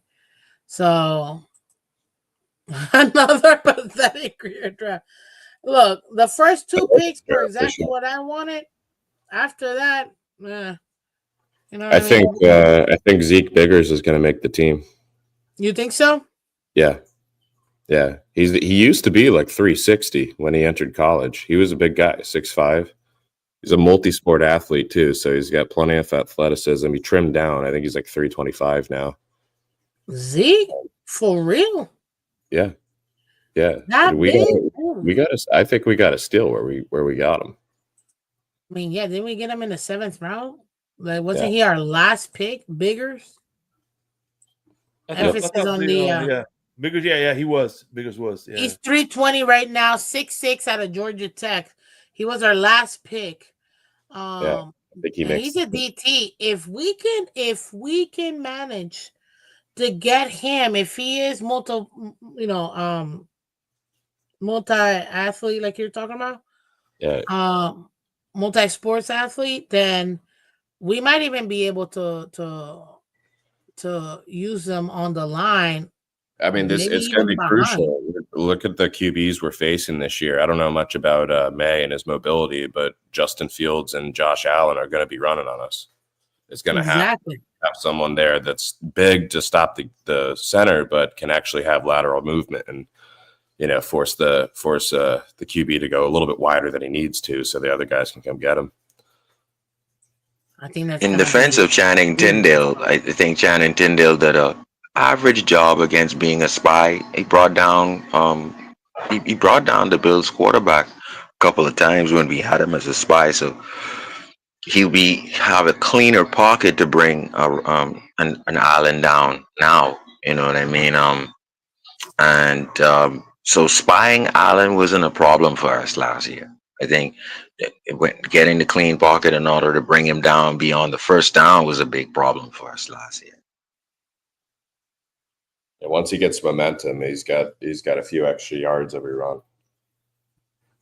And from what I've seen in Kenneth Grant, coming across the face one-on-one with a tackle or a guard, they're not going to win. And he has the speed, like Christian Wilkins, to track you down if you get to the outside from the backfield. I didn't even know this kid had this. So I'm just going to say this. The reason why Graham shined is because of Kenneth Grant. I'm going to just come right out and say it. So it's going to be salt and pepper with Kenneth Grant and Siler. I mean, I think it's going to be great. Well, I mean, Kenneth Grant, we're having him as a nose tackle. So we already know Benito Jones could play the position, so we got a great backup. I'm cool with that. Very happy about that because I always thought he was a backup player for us more than a starter. So you got starter-ish level of play by Benito Jones that you can get, if something were to happen on the line. But what I like about the guys that we have, especially in that D line, they're versatile. So we can have somebody opposite of Zach Zeeler, even if it isn't Matt Dickerson. Let's say if something happens to him or maybe we need to change it up. I think that we're pretty good in that aspect. Guys, do me a favor, hit that like button. Guys, hit that like button. We got 80 plus of you guys in the building. It is Memorial Day, so thank you to everyone who sacrificed. We really do appreciate you and your families. Appreciate you as well. Also, anybody that has served or is currently serving or is looking to serve, thank you guys too and your families. And I will thank all of you guys all the time, not just one particular day. So thank you guys. Hit that like button. If you haven't done so already, join the Miss Phins family. Appreciate you guys. Definitely appreciate all the members here. You guys are the best. Michelle asked, the real question is, what's our secondary going to be like this season? Shake, help me out here, man, because we're looking a little thin in this secondary. Yeah. You know what I mean? I'll put it to you this way. Our secondary is going to look like our offensive line did last year. Oh, God, no. Don't tell me that, man. Don't That's why tell I'm. That's me. why I said. That's Yep. why I said it's important for our defensive line to hit our front seven to hit. Yes, and I agree, Shake. From what I've seen, okay, I like Ryder McConville, and there's some other people out there who do clips, but the cover three that Weaver's running is more after snap. He would show you three safeties, and then he would show you cover one, or he would show you cover one and then three safeties, or he would show you cover one and let Ramsey or Kohu drop as the safety. That's confusing. But imagine if the front four is getting there now, right? You could have me and you back there. The front four was not getting there at extreme rate last year. Where they were not getting there. So Weaver needed to bring the third down pressure, which got us off the field in savior. We're not going to need a savior this year. And so when you translate the film, and then what I like about BJ from UCF and what I like about Marshall is they turn their heads around. So if you get a quarterback passing the ball off a spot or being pressured throwing off a spot, that can turn into a turnover now because they will get there. Now, when you rate the Dolphins front seven, you have to rate the defensive ends as linebackers. So you have to say Chubb on one side and Phillips on one side with Dodson and Brooks. You have to say they're top four, at least in the AFC. When you combine Grant, Phillips, Seiler, and whoever, and that's all it's going to be Grant, Phillips, and Seiler in the middle. Biggers maybe may expel one of them, but those three guys will be in there. One will be at left end, the other will be at right end, and either one can play nose. That's what Miss Fins basically was saying. So what I'm optimistic is these guys are gonna get there in four rush. It's not gonna be like an inept or four rush last year. And so me as a cornerback being back there, I'm gonna be opportunistic, looking to see if I can pick something off.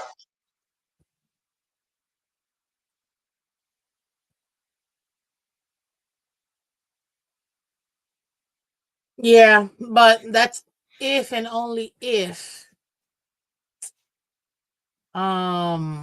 What do you call it? That's if and only if Weaver's able to go ahead and bring him in, and I think that he can. I actually really like what Weaver has done last year.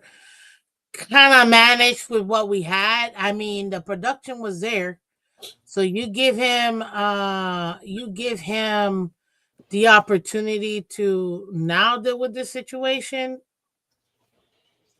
I don't know. Maybe I think that he'll be able to make up for it. I think he's a really good coordinator, and I think that it'll be interesting to see how he manages the you know what do you call it the players that we have in that secondary, because my gosh, I mean, right now we're super thin in our secondary. We have Storm Duck starting. I mean, I love his name, but you know, it's a little rough having him start opposite of Jalen Ramsey. He's gonna be targeted the entire time. Like the entire time. And it's been years. Um it's been years, and I mean years of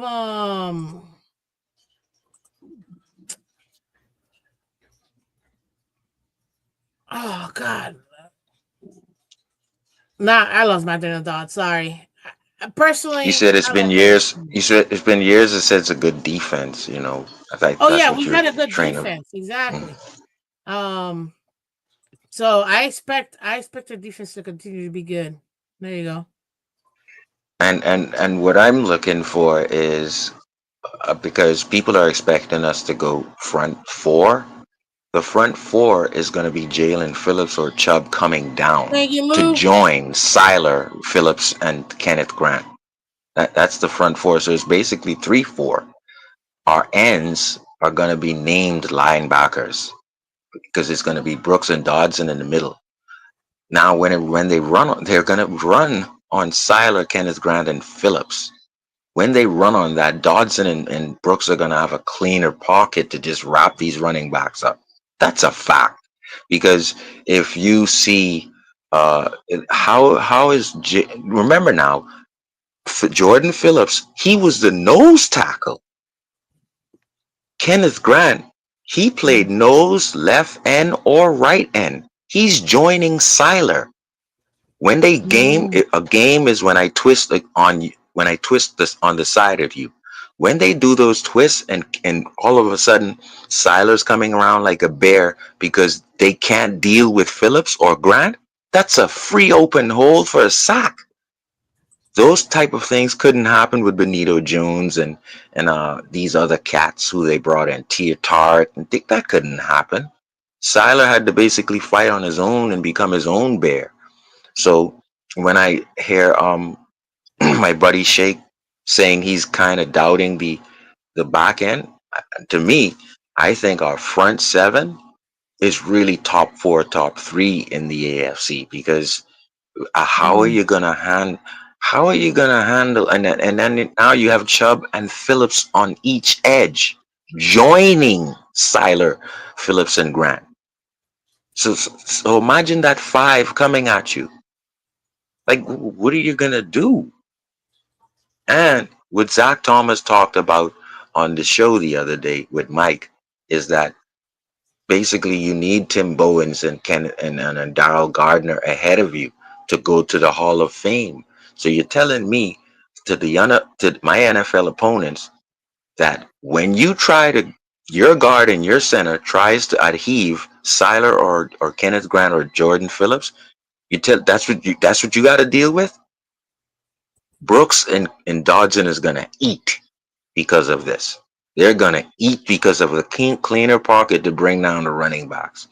And so, and a lot of people are saying if McDaniel fails immensely on offense, everybody is already loving Weaver for a head coach because Weaver is able to do these kind of things and execute these kinds of things, and that's kind of what I like. And that I want to see Weaver thrive on third downs and get turnovers because we were somehow almost getting there last year, but he has the guys to actually get there. And so that's where I can see. And I'll say this right now, it's going to be a great thing when we have to let go of Grayson Murphy. There's going to be a Grayson Murphy. There's going to be maybe a no Kamara. We're going to have to let one of these guys go.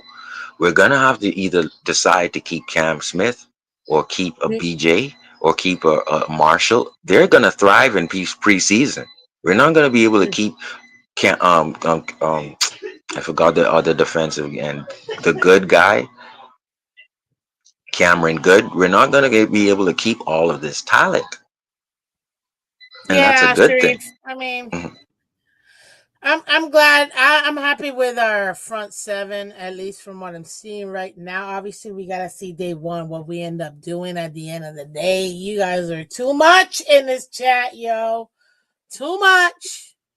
But no, I think that if Weaver can handle, managing the secondary, I mean, granted, I'm not trying to call out Storm Duck or Ethan Bonner. I think both are young guys that, with more time, they can develop even more, but they're not in that starter level. Now, Iffy and Ashton Davis for safeties, I don't feel comfortable with that.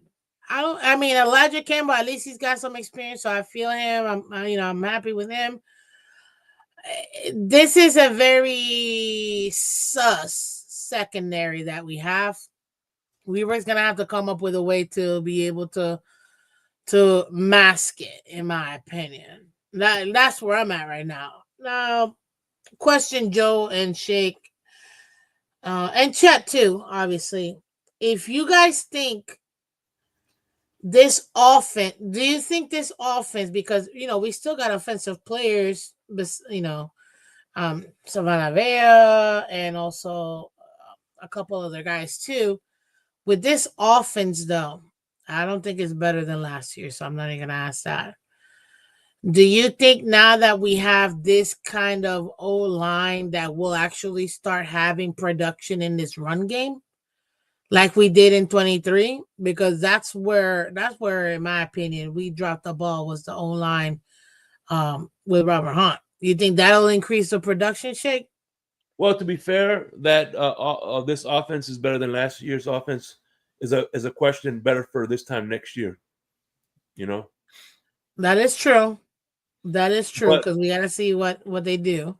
yeah, exactly. It's all about production, and But as far as paper, yeah, I'm sure I agree with you 100%. But I just think that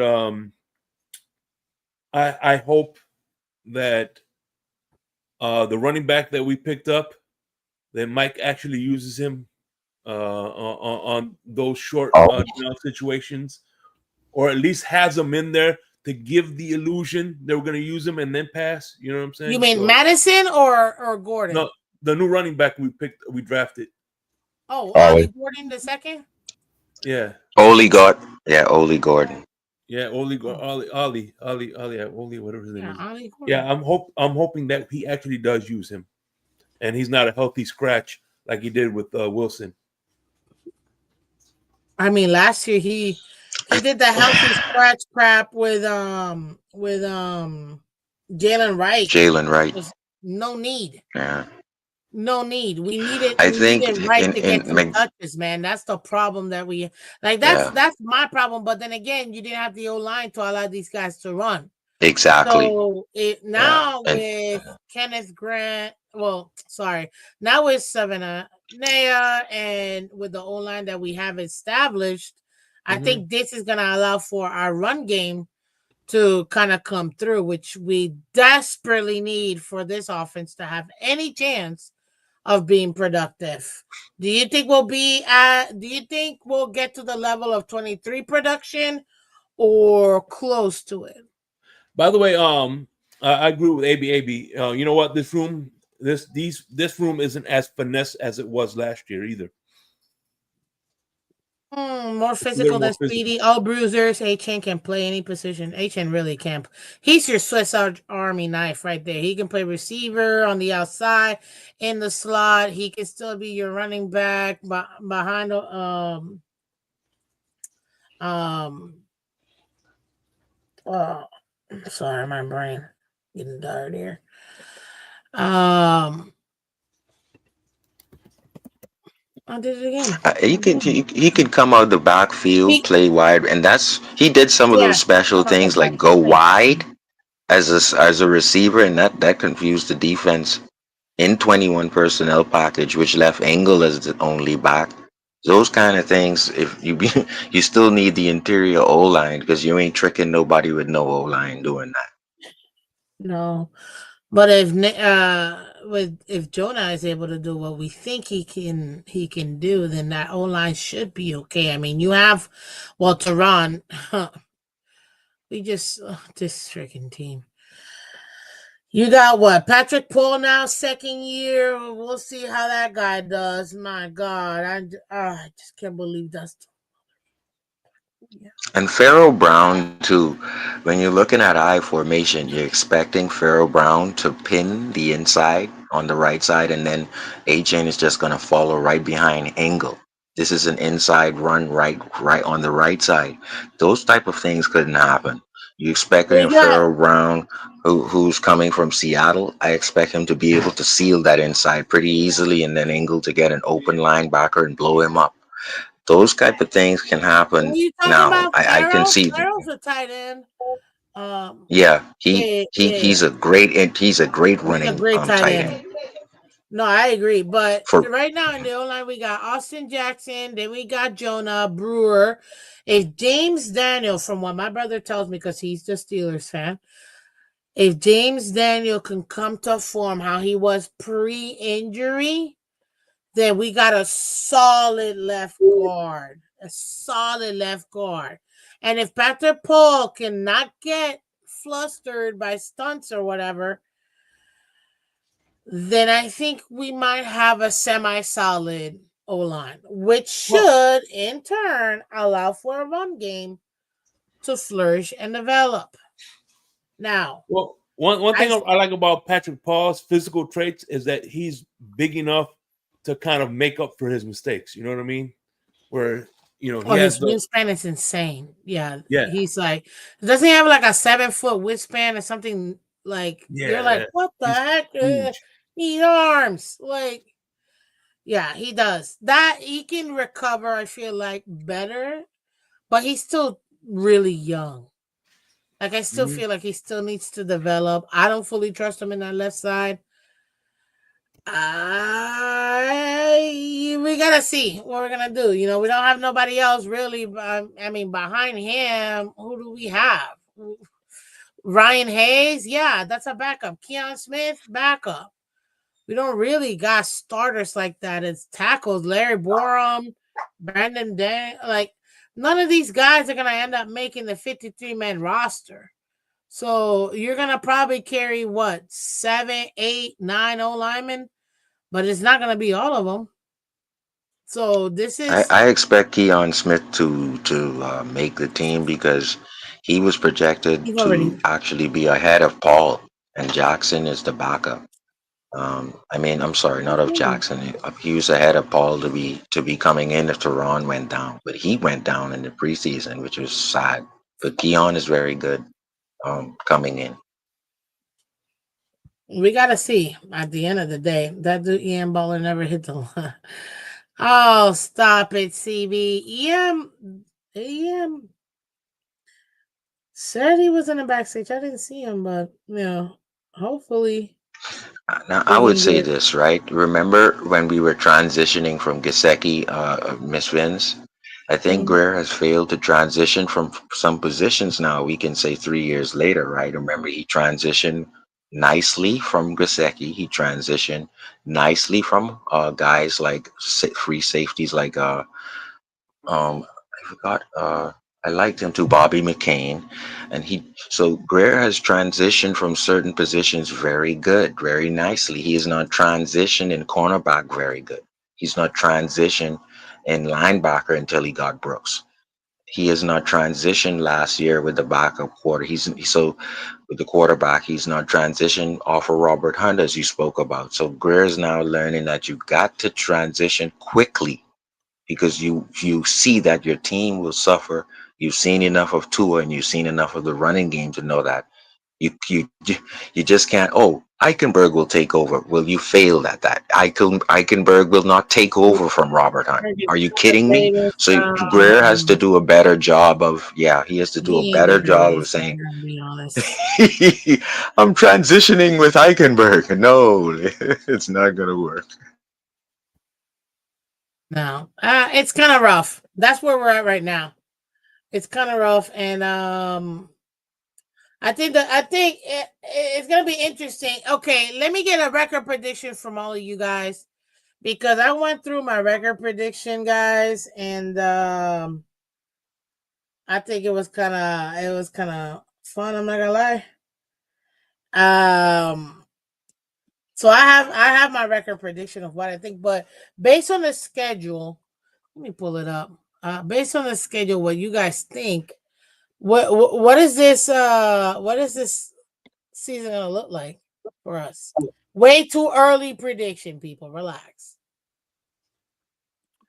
Way too early prediction. You know Sherry, me, Miss Vince. I like to look at the first three games, and then I would like to see the first three games, and then I would say something well, we then. play the But Colts. for We play the Colts. We play the Patriots, and then we play the Bills. That's like the easiest way to kind the of preseason predict. Yeah. games, Hmm. that's the No, no, preseason not the schedule. preseason game. What you talking about? Mhm. No, I want to give like a good final prediction after the preseason not games, but I preseason, would man. say Way Real too early. football. I would say okay. They would about say nine wins. I would say nine to eight, 10 and 7, 9 to 8. they're saying Uh, 8.5, so I would yeah, say over 8.5. Yeah, yeah. I would say 9. that's what I'm saying. 9 and 7, 10 and no, 9 and 8, 10 and 7. Also, what's worrying me about the Colts game is the fact that RIP Jim Irsay. They're it's gonna be a home opener. They're gonna really really try to get that win for the owner of the Colts. Yeah, that's gonna be And a think about this, tough guys. game We're for us. not expecting Chubb and Phillips to really be ready by time is like week 6. Let's be real. And if that's the case, we're gonna have to lean probably on a slow offense, methodical, running the football, and not so much rely on our pass rush until later in the season when we know these guys can press off of their right, his right Achilles, and these guys can press off of their knees in Chubb. So when I throw that into the equation, I think the offense can start off on hot fuel more than the defense can. So that's I'm gonna factor that into the 9-10 wins that I'm predicting. Yeah. Yeah. I think this is gonna be a very interesting season more than anything else because the Dolphins are about to. Why do the Dolphins dolphin, guys? Like that's really it. Why do the Dolphins dolphins? They really love to hurt us so much. Yeah. So much. Because we I showed would. such good promise, and then it's like, no, you thought you were gonna get this. I got a surprise leader for us though, Miss Fins. I think the question was asked to Kenneth Grant. You know, how do you feel about being like a leader, or when you come to a new team?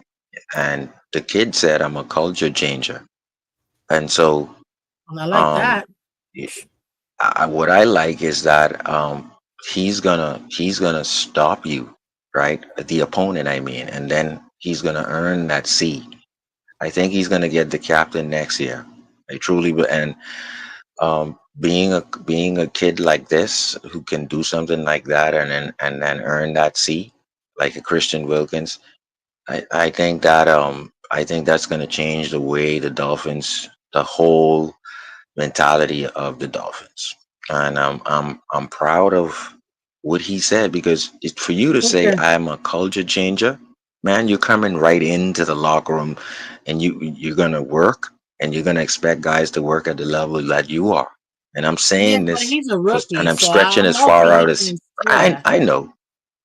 I know, but So like, these guys are gonna doesn't. be here, and guys like Tyreek and Ramsey gonna be gone. So you're either gonna have to follow suit with guys like Kenneth, and Siler, or and this is why we're finding out now that Tua, has a problem with what Tyreek did. And you can understand that from Tua's perspective. And Tyreek is like a husband who did so much to his wife, and he has to come back now to Tua. And you got to come back to your wife, bro. Okay, just because he didn't pick him in his top 5, we're gonna stop right there, bro. Like, you need to stop. Nah. No, wait, one by one. Week 1, the Colts. I think Shake probably put it best with Jimmer saying what happened. Obviously, him passing. Home opener for the Colts. This is gonna be a highly emotional game for them. I still think it's a tune-up game for the Dolphins to put everything together.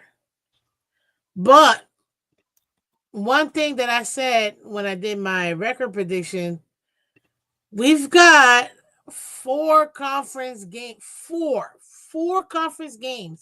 to start this season. And one of the games that I don't know if you guys remember, and this happened 3 years in a row, and I always have to go back to it. There's always this one game that everybody overlooks at the beginning of the season, and that is versus the Colts. And whenever that happens at the end of the season, when we're only one win away, if we would have taken care of the things Colts, we would have won. Right now, that's that game coming up. It can't get any more insurmountable than them, trying to win it for their owner. You know what I mean? This might now with this happening, I had us winning this game, but I don't know, man. I think the Colts are gonna go extra hungry for this one. And I don't know if our I mean, it's more of our offense versus their defense that I'm more concerned than I am of our defense versus their offense. I think they're gonna come out here to rip off heads, man. I really do. What do you guys think? And I think their offense is kind of average. No one So really scares me on that team. Well, Richardson, he ran all over us. I don't know who's gonna win the starting job with the Colts, but Richardson, if he can learn something, I'm telling you right now, he can. He's more physical than Josh Allen. He like it will yeah, be a but we don't even problem. know if he's gonna start Sharif, and I think Joe's right. That's why I had us winning this game. I don't think anybody in the Colts offense is really scaring me that much. Their defense, Yeah, they can't really pass. Their only dimension is really running. They don't pass much anyway. They with pass. Taylor. Yeah. So, is it still a win for us, guys? I think so. It's gonna be Yeah, I think rough. you can score 20 points on them because, and then once again, if you're expecting Jalen Phillips and Chubb to be able to push off of their injuries properly with 100%, you're gonna want them to like go full steam ahead at least by week 5. That's still early. So to me, you're gonna just slow the game down, right? Punt the football and get out of there with a victory because you know you want to unleash this defense when these guys are healthy. Now, I don't. We shouldn't be even thinking that way, but it is what it is. But you'd like to get like a 23 to 16 or 23-10 win out of this. This is gonna be interesting. Okay, we got the Patriots. You guys think that the Patriots have actually done enough for them to win this, or do you think that Now it's our home opener. I think we're gonna roll them. we're gonna roll them at Yeah. home? That's no doubt I about it. think Drake may. It's possible that he takes a step back. Um, I don't know what they didn't even get did they get any receivers? Yeah, they got I Yeah, don't. you got some receivers. uh they drafted Did one, they didn't get they? the kid some help, man? Because if they didn't get this kid any help, we got better in the front Oh seven. no, they didn't draft. They got Stephon Diggs and Matt Collins, and they drafted Oh, Kyle Williams. oh, they got Stephon Diggs. Okay, Yeah, and then they okay. have Now, Kayshawn. How do you say it? Booty, Bud. okay. Booty, but I think Now, his name the really is minute you Booty. said that, Joe, I think Gator Kohu wants to get a revenge game. On Now, Diggs. so that's yeah. I think a revenge game is, and I think Kohu is gonna put his sword back in his laces. They got a bunch of old It's gonna Joe's be Cater, Darth Cater. Okay, so we got two W's versus Buffalo away. Thursday night football on No, a we're getting shortwave. smacked. We're getting smacked that game. Yeah, I think they Thank think you. we're gonna smash the hell out of them because, number one, you're gonna when the Buffalo Bills realize for the next 7 years you're not gonna be able to do the Allen push because Kenneth Grant is gonna slam your backside to the ground. I almost said a Are you bad trying word. to tell me we're gonna win versus the Bills away The on running Thursday game is night not gonna football? be the same. All of that. I forgot what their running back name is. He's Cook. not gonna Uh, do the all cook. He's not gonna cook. I'm I sorry. am Armand. And and Bro, I and love you, but this man said 5 wins total. For real, bro? I Holy don't think we're smoke. gonna need to rely on the bombs, the deep bombs. I just think that there's gonna be protection to get 3-4 yards, and you're gonna you notice for a lot of last season we turned into 13-minute drive, 10-minute drive. We turned into that a lot last season. Now imagine with a better running game, we can like get Yeah. out of there. We can get out of these games with 23 points. So You I think just we think that get you think we get you because remember we got four, not one. We have four, ladies and gentlemen, conference games in the first four, three of them being divisional. You Yeah, think here we go and 2-2 or are we going 3-1? We're not going 4-0. So in I that think first there's 4 weeks, mhm, three you know, quarterbacks right there we can beat. Jets, we can beat that quarterback. We can beat the New England quarterback because Weaver's gonna probably get the upper hand on him. I think yeah, you forget Richardson, Vrabel is Weaver there, has bro. seen him. You forget Mhm. Bravel is their head coach, who we haven't been able to Yes, beat in the last 5 years. You forgot that or yes, no? yes. No, no. But I once blame us again, for our loss to the Titans both times, though. I don't put that on the Titans. I put that on the Dolphins. So you think we lost those games, not We they lost to beat us? ourselves. Yeah, All right,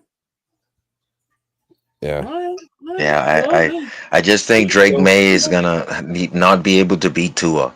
And thank you, that Kenneth. defense is not gonna be able to stop Tua.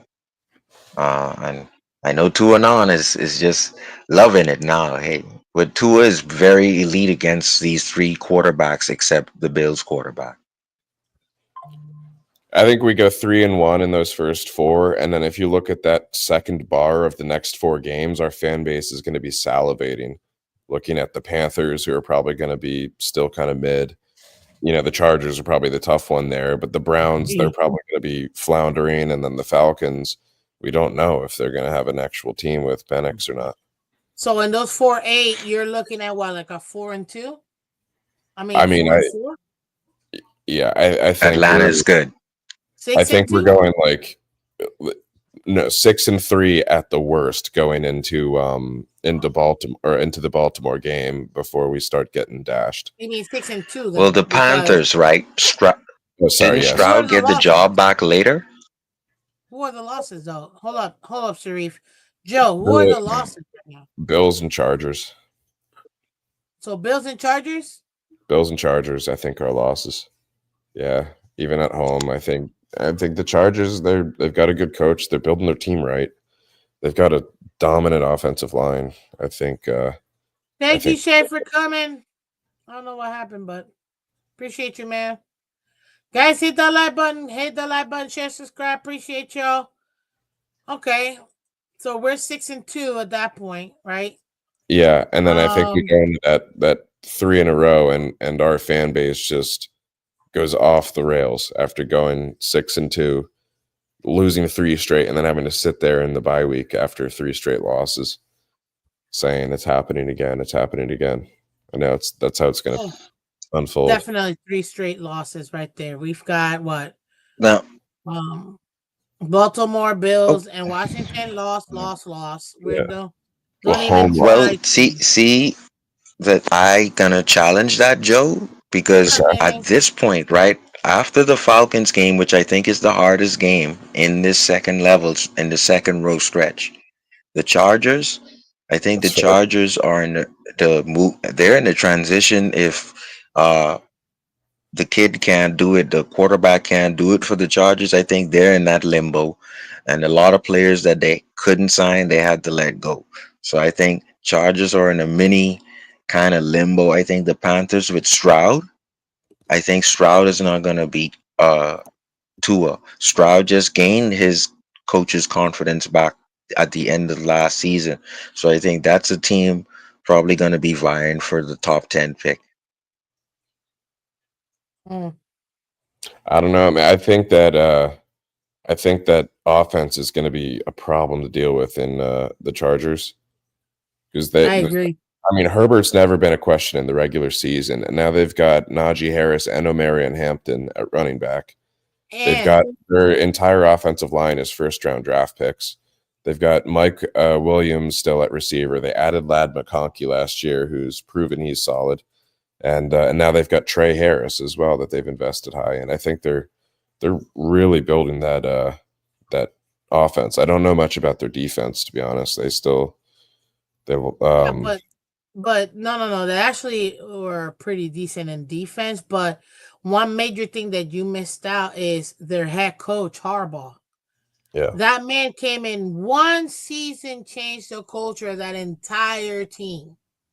Yep. The entire team. So, and one thing that he did that other coaches, the previous coach didn't do, in my opinion, is the previous coach put everything on Herbert.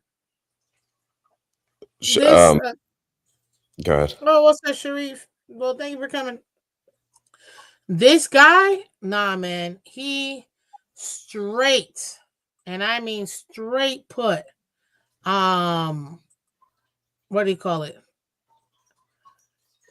Put the offense for the Chargers in the hands of their running game and that O line. And Yeah. by diversifying it and not putting everything on Herbert is the reason why they were successful and they made it to the playoffs last year. And you can tell Herbert was finally relieved, and he was actually very solid, not having the ball, not having to pass the ball a million times. That's what helped him a lot, in my opinion. So that's these first 12 weeks, right? That gives us a 11 game, I have it 5 losses at the bye week. 5 losses at the bye week. Let me see here. 1, 2, 3, 4, 5. Me too. So that puts us at 2, 4, 6, and 5. You have the 6 same of losses? Is it literally the exact same Chargers? losses, dude. Yeah. I had it because I did the first half of the season, then I did the second half, the first 8 weeks, and then the last 9 weeks. Well, not last 8 weeks because obviously you have the bye week, but the roller coaster our fan base is going to go through if this happens is crazy because you're going to look at 3-1 in the first 4, another 3-1 in the second 4, and we're going to be feeling good with a whole bunch of away wins. And then coming home, no positive with divisional after home 4 wins. back-to-back wins. Yeah, and then we're going to be rolling into technically 3 home games and then having to sit on the bye week after 3 straight losses there. The content is going to be going crazy at that point. It's going to be nuts because everybody's going to be like, fire not this understand. fire that person. Vegas has the Dolphins winning a total of 8 or 8.5 games. Yeah, I think the over under is 8.5. And I asked this last week. Where do you have it? Do we get the 8 or less, or do we do 9 or more? Because if you think about it, right now that's exactly where we are. But answer me this, Joe. Isn't that so Miami Dolphins? Yeah, it Aren't is. we the most 500 team of all time? Which just makes it even more frustrating when, I kid you not, man, the last 100 games were at 500. The last 200 games were at 500. We are the most mid team there could be. And when we get an opportunity to actually make a difference, no, we're just not. Because why would we? Why would the Dolphins want to actually be competitive and actually, I don't know, do something that they haven't done before, which is get to the AFC Championship in the last 30-something years? Like, no, but why would we do that, right? Why would we do something so novel as in get to the AFC Championship? We spent all this money, all this time, not to make it to where we need to make it. It just baffles me like you wouldn't believe. Like, it does. I mean, at this point, which games did we have at home so far? We had 2. We had the Jets and the Patriots in the first 4, right? Yeah, in the first 4 we actually had 3. So we had Patriots, Jets, and Chargers in the first 8 weeks. 3 home games. So Patriots, Jets, Chargers. All 3 conference games. It's kind of nuts that by week 11, I kid you not, We have played 9 conference games. 9 conference. Right. That's the whole playoffs. That's the Right. playoffs We're right gonna there. know where we stand by week 8. By I'm sorry, by week 9. by Well, week really, 11, we'll know yeah. where we're at, whether we're in the playoffs or not. By week 11, by the bye, we'll know we're in it or not. But even if you want to get earlier, I think you're right. By week 8, we'll Yeah. know. We're not winning on a short week versus Baltimore. I don't care if it's at home. 3 days later, 4 days later. Especially with one of those games being against the Chargers, because they're probably going to be a wild card hunt team as well, just like us. And we'll know if we have the head-to-head over them or not. But I'm actually going to be going to that Falcons game. And the reason why I asked you to scroll back up too is I wanted to see the time difference, the Falcons versus the 4 days later where you have to go to or we have to host Baltimore for Thursday night football. Yeah, no, it's what do you call it? It's just 1:00 game, like we always play the 1:00 game in Atlanta, which so it's not that far. Then we fly No, home, we don't have to and it's a travel much. nighttime. Yeah, we don't have to travel that far. At least that I'll take. So I'm But going to be still, going to the Falcons game, and then I think I'm going to be going to the Bills game at home. you're not coming to the Thursday night game? No, that's too far of a drive for me to do Thursday. What? Yeah, it's a 3-hour drive. Yeah, I'm going to do the is unless there's like a special event or something. I think I'm going to go to Atlanta. I'm going to go to the. I think if the roundtable's doing the thing at the Bills. I don't think they're gonna do anything in Miami this year. Really? I Yeah. loved that last time with that rented out Oh, that's spot. kind of awesome. Yeah. I get it. It costs a lot, you know what I mean? But you need a lot of support from the fans to make these things happen because it's not free, you know what I mean? Most of the time, what people don't get whenever, we host meet and greets or do something like this, you're barely breaking even. You're not making any money, man. You're breaking even. Like I've had conversations, and not just with them, but with multiple other people that throw these types of events, and you're barely breaking even. Sometimes you might even go in the negative, you know what I mean? So it's like, why do this when it's gonna be that costly, you know what I mean? Not that it's not great, it's not fun, it's just it's tough, So Armando, man, he hurting. Look at it. I refuse to support the team until they give me a reason to. You know what? I'm with you when it comes to the Marlins. But until they become the Florida Marlins, I'm not doing that. But the Dolphins, man, you sound Armando like my dad. That's why I'm he's a not big. going to stop going to games just because we're bad. Like I'm still going to go. This is what I do. I Yeah. cheer my team. That's why when I say, my saying, it's we win together, we lose together, Dolphins for life. Yeah. Now, if Ross sells the team to like Madrid or something, then I'll be pissed. I probably will stop. I'm not gonna lie, I want to go to that Madrid game, but is it sold out? Like I don't know what to do. Where I'm supposed to buy the tickets? The prices are too crazy. I was thinking about getting a few tickets, and I was looking at they're probably going to be like $1,000 each by the time I try to get them for like the even the lowest level. So I'm not going to do. I'm just going to skip it. Maybe I'll go to Spain anyway and just chill. But it's Spain. I went to Madrid last year, so I'm not. I don't know. I've never been to Spain, so I would love to go, be able to see my team. Like that's literally like hashtag dream. Go see my team and enjoy, Spain. Like, oh God, I have a passport. Anybody that wants to support Miss Phins and wants to send Miss Phins on an awesome trip, please feel free. You see the Cash App Venmo. Let's make it happen.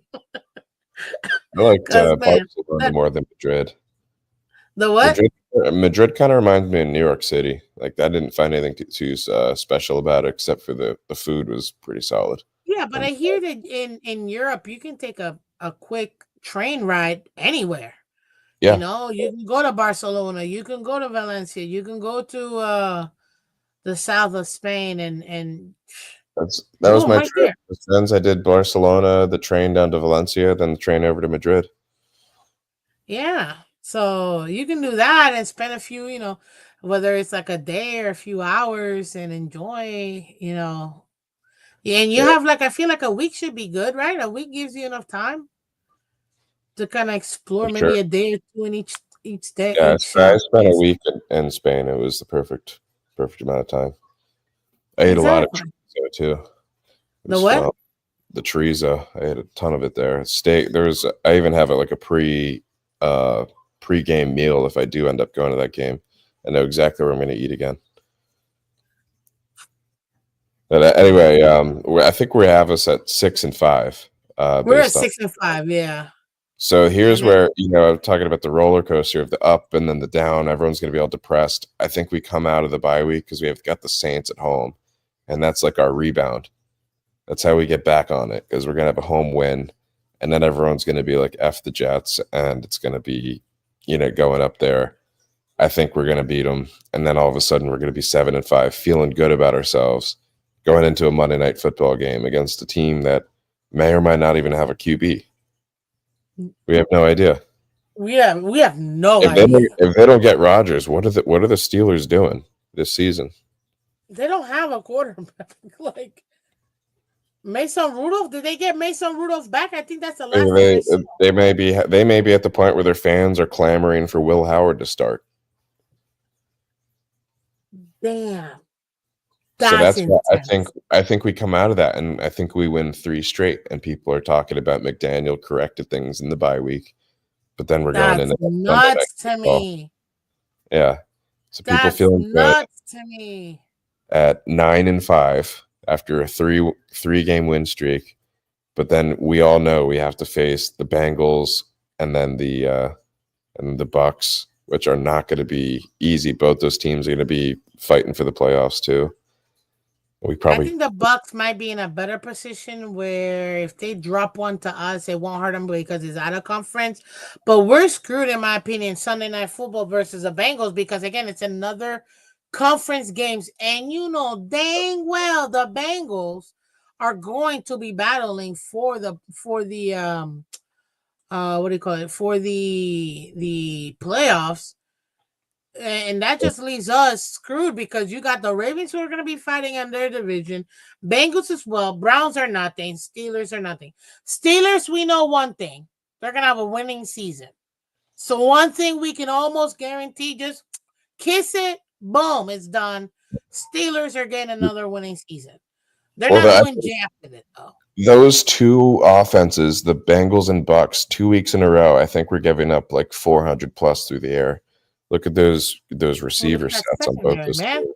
Look at our secondary, dude. Oh, Unless, hear me out. Let's say we are using Storm. Like, remember when we had to use Cater Kohu initially when he was a rookie? Because who was it? Who was it that was down? Jones that was down for us, and we had to put Cater in on the outside. He was getting burnt left and right. Not entirely, but he was getting some playing time, and it was hurting us, right? If that ends up being the case for, let's say, Storm Hunt, or we actually give, which I don't know why we don't, Ethan Bonner's a good corner, man.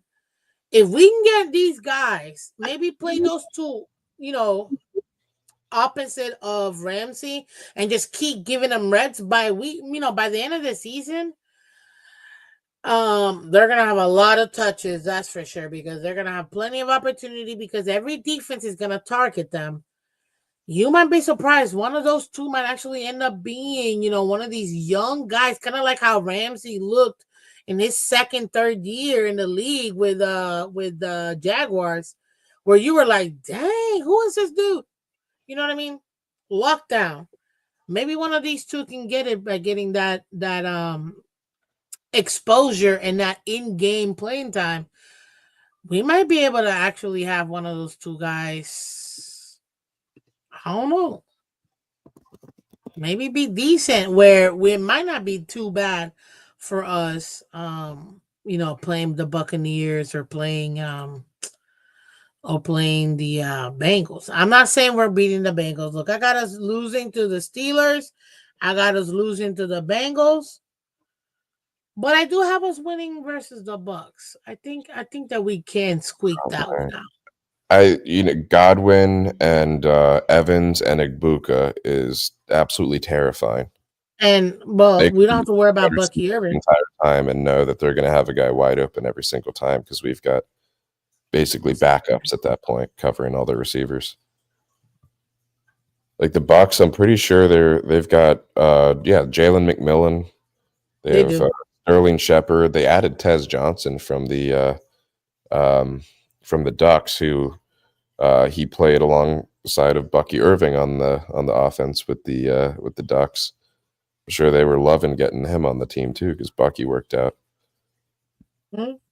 So they know what they're getting with. At least that's what they hope. That offense scares me, and their defense is very good too. And this is by the end of the season, so if the Bucks, they rarely clinch early, but if they've already won their division, if the Falcons aren't good, I don't think the Saints are going to be good. And if the Panthers don't step it up, maybe the Bucks have less to play for at that point. They're in week 17, but they're going to have fans in our stadium because they're probably going to have a better record than us at that point. I'm bringing 3 of them. I'm bringing my family with me. They're all Bucks fans. But that's awesome. Yeah, I think had the Steelers not decimated their receiving core, by moving on from Pickens, I'd be worried about 3 weeks in a row of getting torched through the air. But I don't think now because again they let go of all their guys. I mean, they're cleaning house clearly, but for what we don't know. That's the thing that. So you have us losing to them though in the spotlight on Monday Night Football? I do because it's Monday Night Football. It's a way. It's December. The multiple factors. It's a way. Number one. Yeah. Number two. Now it's not as long as we're not dumb to travel from New York to Pennsylvania, from New York back home to then go to Pennsylvania, because that would be dumb. We should just go from New York to Pennsylvania and stay there. Okay? If we do that, we'll be in better off position, right? But this is my thing. It's late in the season. December collapse. It's going to be cold, and they're already predicting that might be one of the games that could possibly be snowing. My brother and I are going to go to that game. I already told him, I'm like, bro, we're going. I was hoping that was a home game, but because it's not, it's fine. It's an away game. We're going. I brought, this is like a must. He's a huge Steelers fan. Troy Polamalu, you guys already know this. So I have to. You know what I mean? So him and I are going to go to that game. And I want to see snow. I hope it snows because I've never seen snow.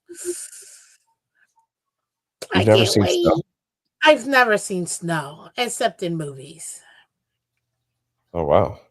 I'm a Floridian. What can I say? So I saw like a little drizzle in Columbus, Georgia years ago, but it was literally like it was more like super cold rain than anything else. It was not snow. So I've seen snow a few times this year. Yeah. Well, you're Ethan Hunt. That's your new nickname, sir. You're Ethan Hunt. Okay. I was walking around barefoot on the snow a few days ago in the mountains, in the thermal pools. Just don't. I'm telling you, you're Ethan Hunt. I don't care what anybody tells me, man. You are Ethan Hunt. What up, Marinos? Go! It was funny though, Miss Phins. It's early morning. We all pack into this car with random people that we're all meeting for the first time, and turns out there's a Dolphins employee in the car. The likelihood of that happening, I know, 0 to none. And I tried to pry out information about the uniforms, and she's like, I can't say anything. So now we're gonna get, I think the what are they calling them? Rivalries or something? Rivalry uniforms.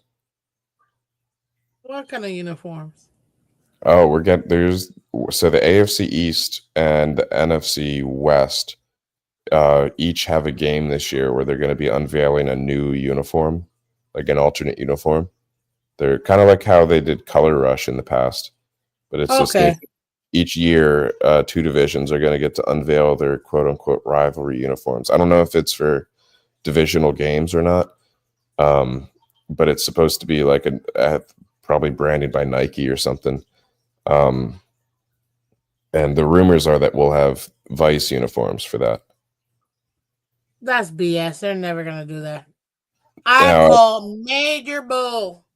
yeah, the rivalries thing is true, but if it's going to be Vice or not is I think just that no, I believe you on that one. What I don't believe is a Vice. No way. yeah.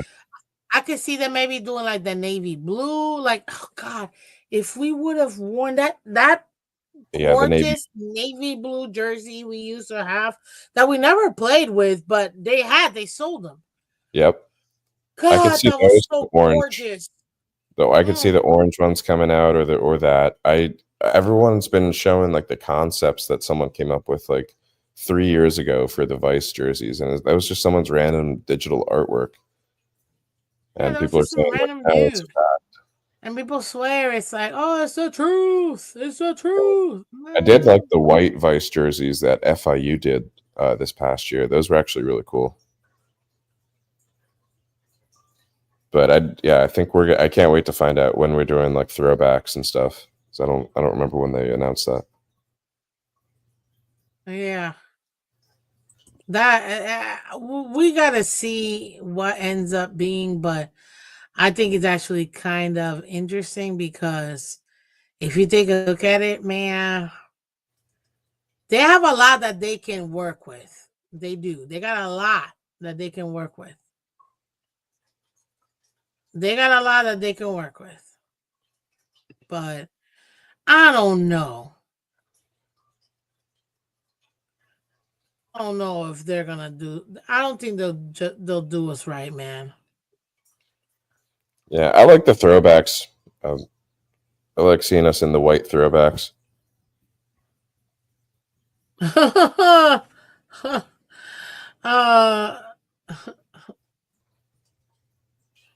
I do So too, man. what do you have us at then if going to that Patriots game? Going up to that Patriots game, we are. So you had us losing 9 two and more. 7. 9 and 7. 9 and 7, yeah. Coming up to the Patriots game, week 18, ladies and gentlemen. Dude, I have us losing that game. I don't trust. I don't trust us versus the Patriots and Vrabel. I don't trust us. Not at the end of the season, and it's away. And mind you, I think legitimately, Patriots and Dolphins are going to be fighting for the second spot in the division. Jets, bums. They're whatever. But I think legitimately Patriots and it's our spot. Until you beat the Bills, they're gonna be number one regardless. You know what I mean? I'm so over that fight. But I don't trust our team versus Bravo, man. I really don't. I really don't. I don't know. Am I being extra or what? Like, you tell me. What are you thinking, I don't know. Mr. Hunt? I was thinking about it, then I got distracted by what Lucas put in the chat. I didn't see that we had made a QB move, and then I started looking. I was like, oh wait, we got Blaine Gabbert. Then I realized it's not even Blaine Gabbert. It's Brett Gabbert. Who the hell is Brett? No, sorry. Who is Brett Gabbert? Yeah. I'm about to find out right now because I don't even know who that is. Brett Gabbert, what is this? We just got some guy's brother. 6 foot, 210 out of Miami, Ohio. Man, get the heck out! A rookie. We picked up a UDFA QB. Is that what we're talking about? Is that what it is? Is that what you're talking about? Miami, Ohio. He ain't even for the real Miami. please. Yeah, we got some guy's little brother from the fake Miami.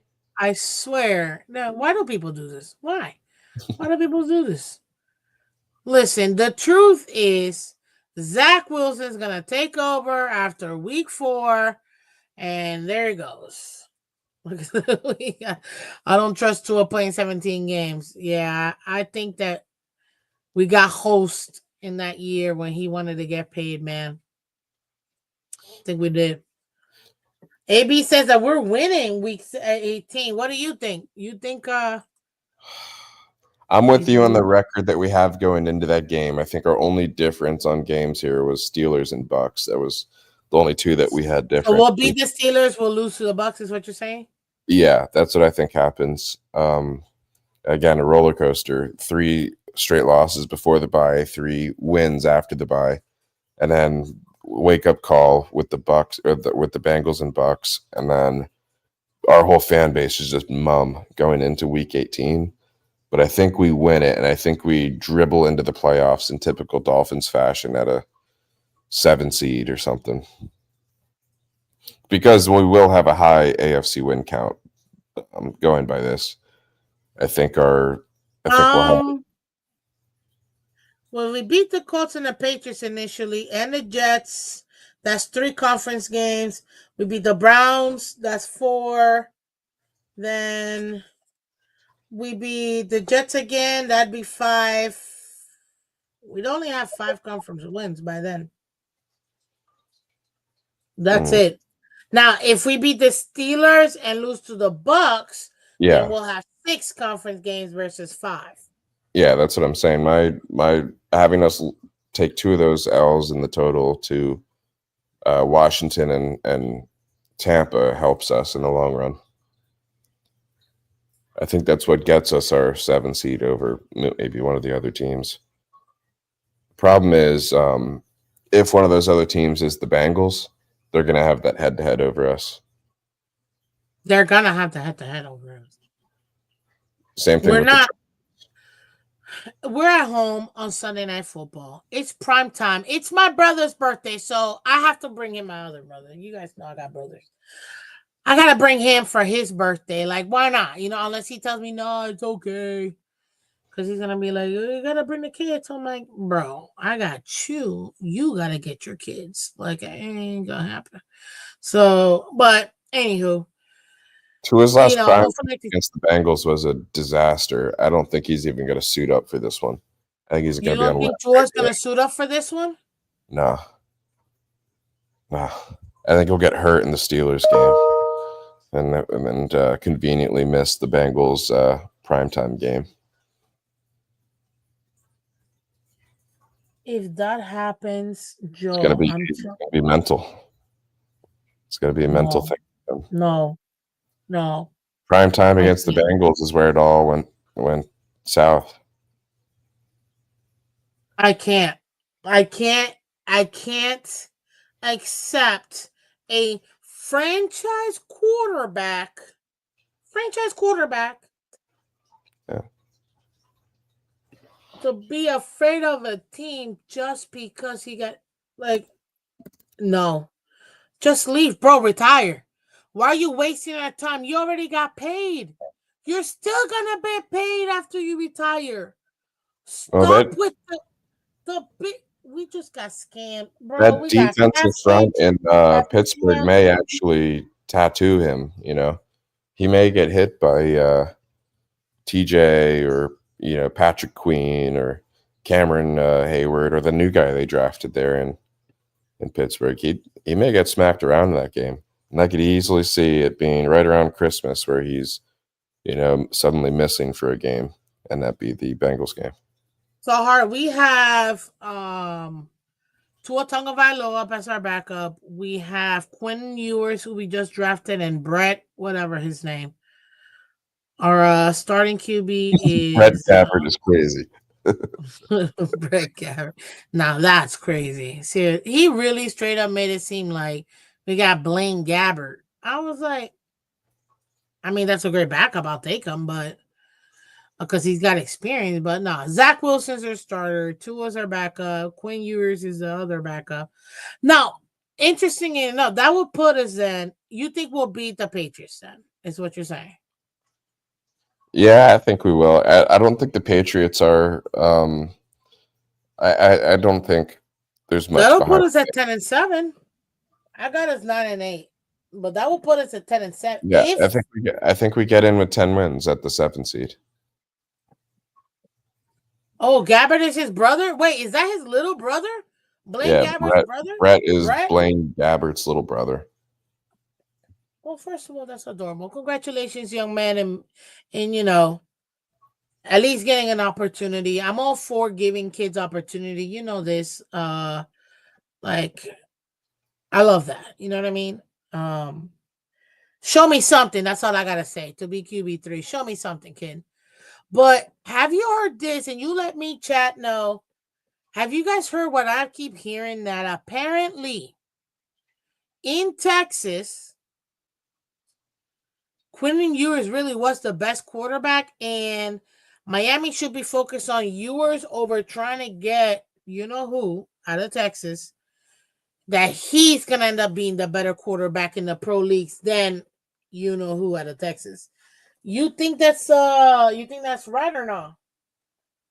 Are you saying it really was all hype around Arch being the new guy in Texas, and that That's Quinn actually was the dude? what I'm hearing. Like Well, straight up, what I'm hearing is it was hype, and that in reality, it was Ewers the guy, and well, if you had it told won't me test 2 years ago that we would have Quinn Ewers and Ollie Gordon, I would have been like, get out of here.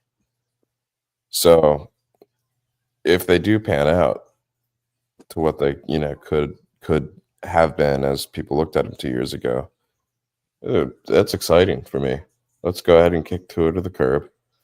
Trade Achan eventually for whatever we can get from, and build this around Ollie and Ewers. If they actually do pan out, that's 2 guys we got on steals that we don't have to pay too much for a while.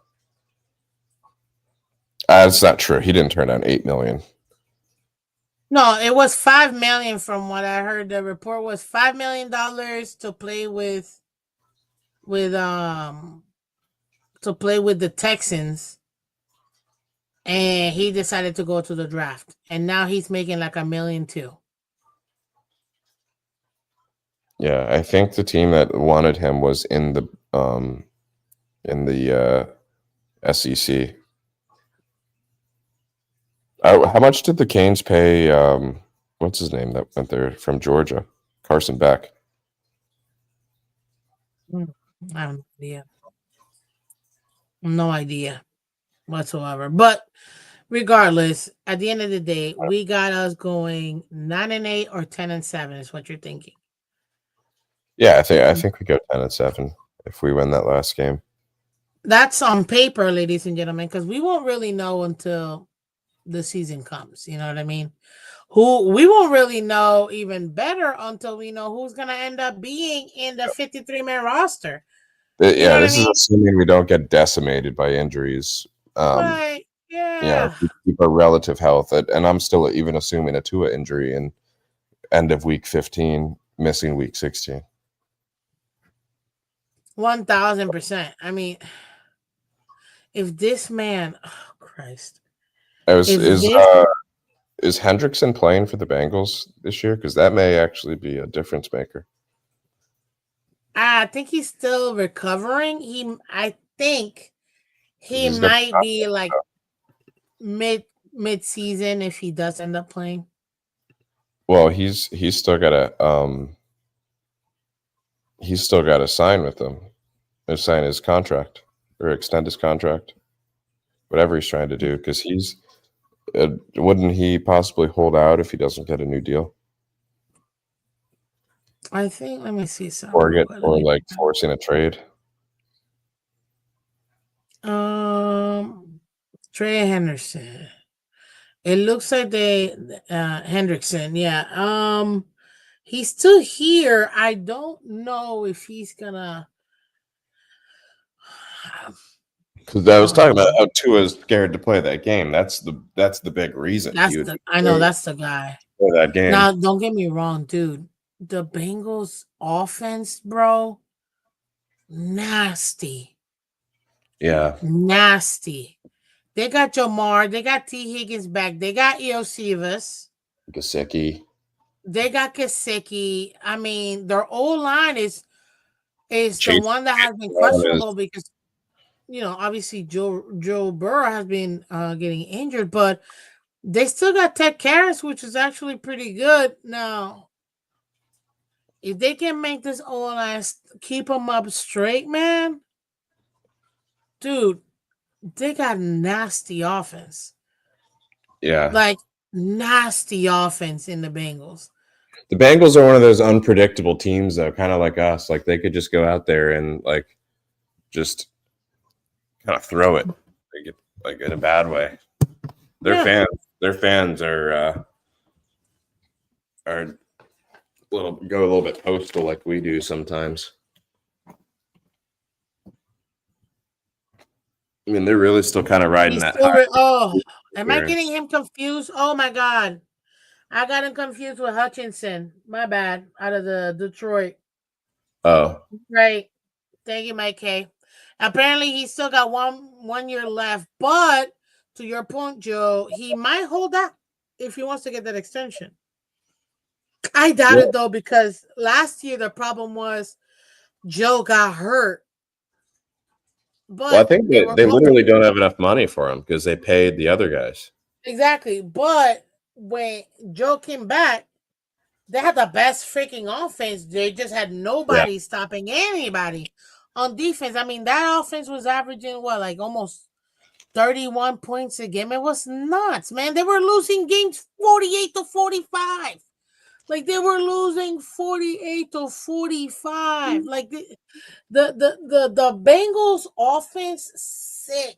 Absolutely sick. But they had no defense. And you can tell that the Bengals really worked hard on trying to acquire defense because that was their main focus. They picked up an edge, 2 linebackers in the draft, and they picked up 2 guards as well. Jalen Rivers out of Miami and Dylan Fairchild out of Georgia. Like they really made sure that they can keep Burrow up, but also get some help in that secondary that was just getting destroyed. So we got to see what they end up doing. They don't have an easy schedule, man. They got Cleveland, Jacksonville, Minnesota, Denver, Detroit, Packers, Steelers, Jersey, New Jersey. You know what I mean, Jets. Bears, Steelers, Pats, Baltimore Bills, Baltimore, Miami, Arizona, and Cleveland. Like, they don't got an easy one. And last year, look at that. Last year, in passing yards, they were ranked number 1 in the league at 273 yards per game. And they were top 10 when it came to offense. 27.8 points per game. 6th in the league. But some of those games were skewed because they were out here putting 40-point games last year. 38-point, 35-point games. So, yeah, that offense, they know they got the offense. But to your point, Hendrickson, they just don't have the money right now unless they backload it. Keep him low right now and then just go for it. But that's what they already did. They already did that to him. Well, that's the only thing that they can do if they want to keep him. Like, if he wants money. There's no other way. Like, they don't have the money to be able to do it. Now, you can go over within season and, whatever. But they don't have the money to be able to do that. And if they do sustain major injuries, I say major because everybody sustained injuries, they're not going to have anything to be able to replace anybody. Yeah. Is Wilson good at home where he could be interchanged between Tua during different games throughout the season? It all depends on McDaniel play strategy. What's up, Ava John? Welcome. We're in I South can't Florida, wait. baby. I can't wait for the days where we're not talking about like QBs 2 and 3 and like how how we can make that possibly work for us to get some Like, wins. who's the I knew what backup you for were saying, but I can't Jalen? wait. Who's the backup from Jalen? They didn't care. They moved on from him. They had a Pickett, and they just moved him like it was nothing. They did? Oh, I didn't even know that. Who's the backup for Burrow? I don't even know. Who's the backup And Brandon for Browning. I think Jake Browning is the backup for them. Jesus? Which actually not a decent guy, not a bad guy. What's up, Rafael in the building? Welcome. That's what you want to do. You want to keep someone in the system that you don't have to worry about going and getting like a fresh name that might have to, impress all your fans all of a sudden. You just get a guy that knows the system. Who's Patrick Mahomes' backup? Nobody knows. Yeah. Like unless you're like and not even their own Chiefs fans. No, let's not pretend like they do. They don't. So at the end of the day, like, yeah, you're not supposed to know who your backup is. Talking about the backup and winning is wild.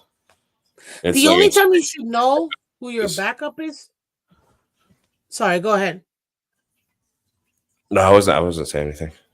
Oh, I was saying the only time that you should know who your backup is very easy. When you got a super rookie quarterback and you got a veteran backup. That's the only time you should know who your backup is. That's it. Because it's a rookie. Like the Penix and Cousins situation. Exactly. Perfect example. Other than that, why? Why do we have to worry about who our backups are? Because we have a fragile tool at the number one. Yeah. We have a broken piece that still hasn't been able to cowboy up. Pun intended. Like, yeah, we've got buyer's remorse. I think even the ones that wanted to lock down Tua in the organization, they've got buyer's remorse now. We had it within 3 months of giving them that contract. You know, the funny part is that I hope I'm wrong. I don't want to hear it. I don't want to hear buyer's remorse bull crap. I don't want to hear it. Because we tried to tell you there's no need to be paying him. He's already paid. Keep him in the same. The whole team was set up for us to be in a very beautiful offseason this season. You could have gotten rid of so many players, picked up draft picks. You know what I'm saying? Hell, you could have picked up a first for Tua. Yes, we probably holding on to Ramsey had we made the proper switches too and moved on. We would have been able to pick up a first for Tua, 2 firsts for Tyreek, maybe like a second and a fifth for Ramsey. Freaking, you know what I mean? Like, and then who we have kept? Our young dudes, like an A-Chan, like a Waddle.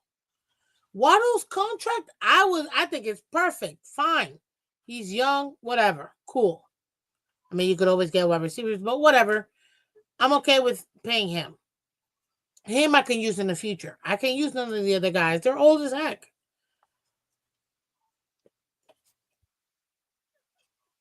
A first for Tua. Listen. Yes, I do believe we can get a first for Tua. Well, we could have kind of first for Tua. So, like, all these QB thirsty, it's like, yo, send me your first. I'll give you Tua. I think we could get an early second for him. What? He's been devalued, but not to the point where it would, be worse than an early second. People gamble early second round picks all the time. We can definitely get one for Tua. Well, it's not even just that. It's his contract situation. He would have been off the 5th year. It would have been whatever contract you want to give him. You don't got to give him no max deal. You don't got to give him no minimum. Would have helped our scenario. That flexibility alone would have been able to do it. That would have been able to. It's like even the Saints, even though we all think, oh, they wouldn't have done it. You never know. Sometimes a guy, he can be in one team. Like it happened to what's his name? Breeze. It happened to Breeze. Went from the San Diego Chargers, moved to the Saints, won a Super Bowl, man. Hall of Famer. Sometimes some guys just need a change. Maybe that's what Tua needs, and maybe we're just not it for him. But could you imagine? Yeah, give us your first. Our fans would go postal if Tua went somewhere I don't else. give a damn about the fans at this point. What have the fans gotten us? If Tua went to the Saints and won a Super Bowl, we'd lose our minds. Let them lose their mind. Want to know why? Because so far he showed me nothing, and the fact that he would. What? We'd be questioning everything about ourselves. We're already questioning everything about ourselves, dude. I know, but the one thing that a lot of our fans feel sure about is that Tua's not the guy. But really, bye-bye. The organization's not the organization. It's all. I'm done with him. I'm done with him. That's why I'm okay with let him go. We could have gotten a first, or even an early second and a third for Tua, or 2 seconds for Tua, because of his contract situation. You can pay him anything. You can not pay him and give him a 1-year contract, or you know what I mean? Like the flexibility in his contract situation was the value, which means he would have had to prove himself to that new team. Yeah, I'm going to give you a 1-year contract. Prove yourself, then we'll give you the extension. Okay, cool, no problem. Do you think he would have held out last year if we hadn't extended him? No. You think he would have played on that fifth? I was begging for him to do it. Please do it. Please. Right. Hold out. Please. For the love of all that is holy, hold out, Tua, because you deserve better, sir. Kind of makes you wonder, why did we make the decision to sign him then? Mac Daniel. That's it. Mac Daniel. Apparently, from what I'm hearing, Greer was like, the argument that he'll play better if we go ahead and lock him up because he'll have less distraction. That's complete corporate bullcrap. Yeah, I mean, players bullcrap. play better when they're on a contract year. Historically, employees do when they know that they're yeah. What do you think he did to us? Promotion. He did that to us. He legitimately did that to us. Putting the cart before the horse. When did he play better? When it was his contract year. All of a sudden, the man is available for 17 games. Out here making plays. Ooh. Okay, Tua. Give it to me 2 years in a row. Then I'll give you 3. See, this is how I know I was fully, like, some of these people, they're not really fully all in. I was fully all in because I told everybody, don't pay him now. Pay him $300 million fully guaranteed next year. I'm willing to take that L right there. If he can show me back-to-back years, take the team to the playoffs, win me, play 17 games, win me a playoff game, get me to the second round, get me to the third round. I'll give you $300 million cash, fully guaranteed. You weren't hearing nobody out here saying that. No, because Miss Finch. No, put your money where your mouth is. Give him $300 million fully. I'm okay with that. After he does it back-to-back years, show me some consistency. Don't just flash for 1 year, and then that's it. Like, really? And that's what we were suckered. We were suckered into believing this guy could stay healthy, and he couldn't. Now we got this team. Look at this schedule where we don't know. We just don't know, man. We can go 4-12, 4-13. I mean, if I want to go super doomsday, It could have super been a lot doom. worse. This schedule could have been a lot worse for us. I think we got some grace by playing the NFC South and the who else we have? Well, the Well, that's AFC true. North is tough, but That is true. You want me to go super worst case scenario? Here you go, people. I'm gonna go super worst case scenario. I'm gonna give you not. This isn't my super realistic me. This is gonna be my super worst case scenario. Okay, what day is today? The 26th. That's right, because it's Papa's Day, my father's birthday. Shout out to Daddy. Love you, Daddy. Happy birthday. Let's do this. Week 1. Okay, I'm gonna go super worst case scenario. I still give us a W in week 1. Okay. Week 2, Patriots loss. Week 3, loss. Week 4, loss. Week 5, I'm gonna be nice. I think we'll get that one. That's a W right there. I think we'll get that one. Chargers loss. Browns, even though they got 18 quarterbacks, somehow, some way, we'll find a way to lose to them. Loss. Falcons. I don't know. Penix, man, he might be coming out. We got this. Let's go with a W on that one. Baltimore lost. Why do I even bother? Then we got what else? What else? Bills and Commanders all lost.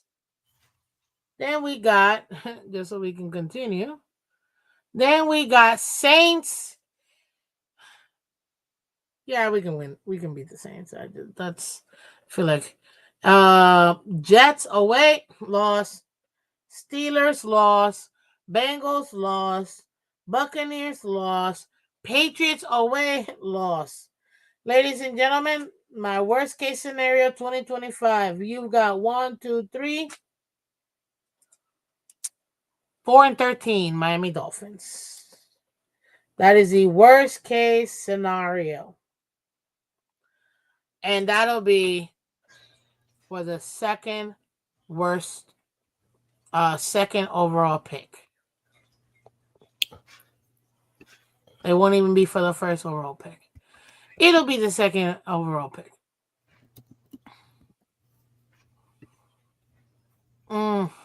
Bro, come on, man. Why would you put crap like that? This is a family-friendly show, and you know it, dude. Oh, man.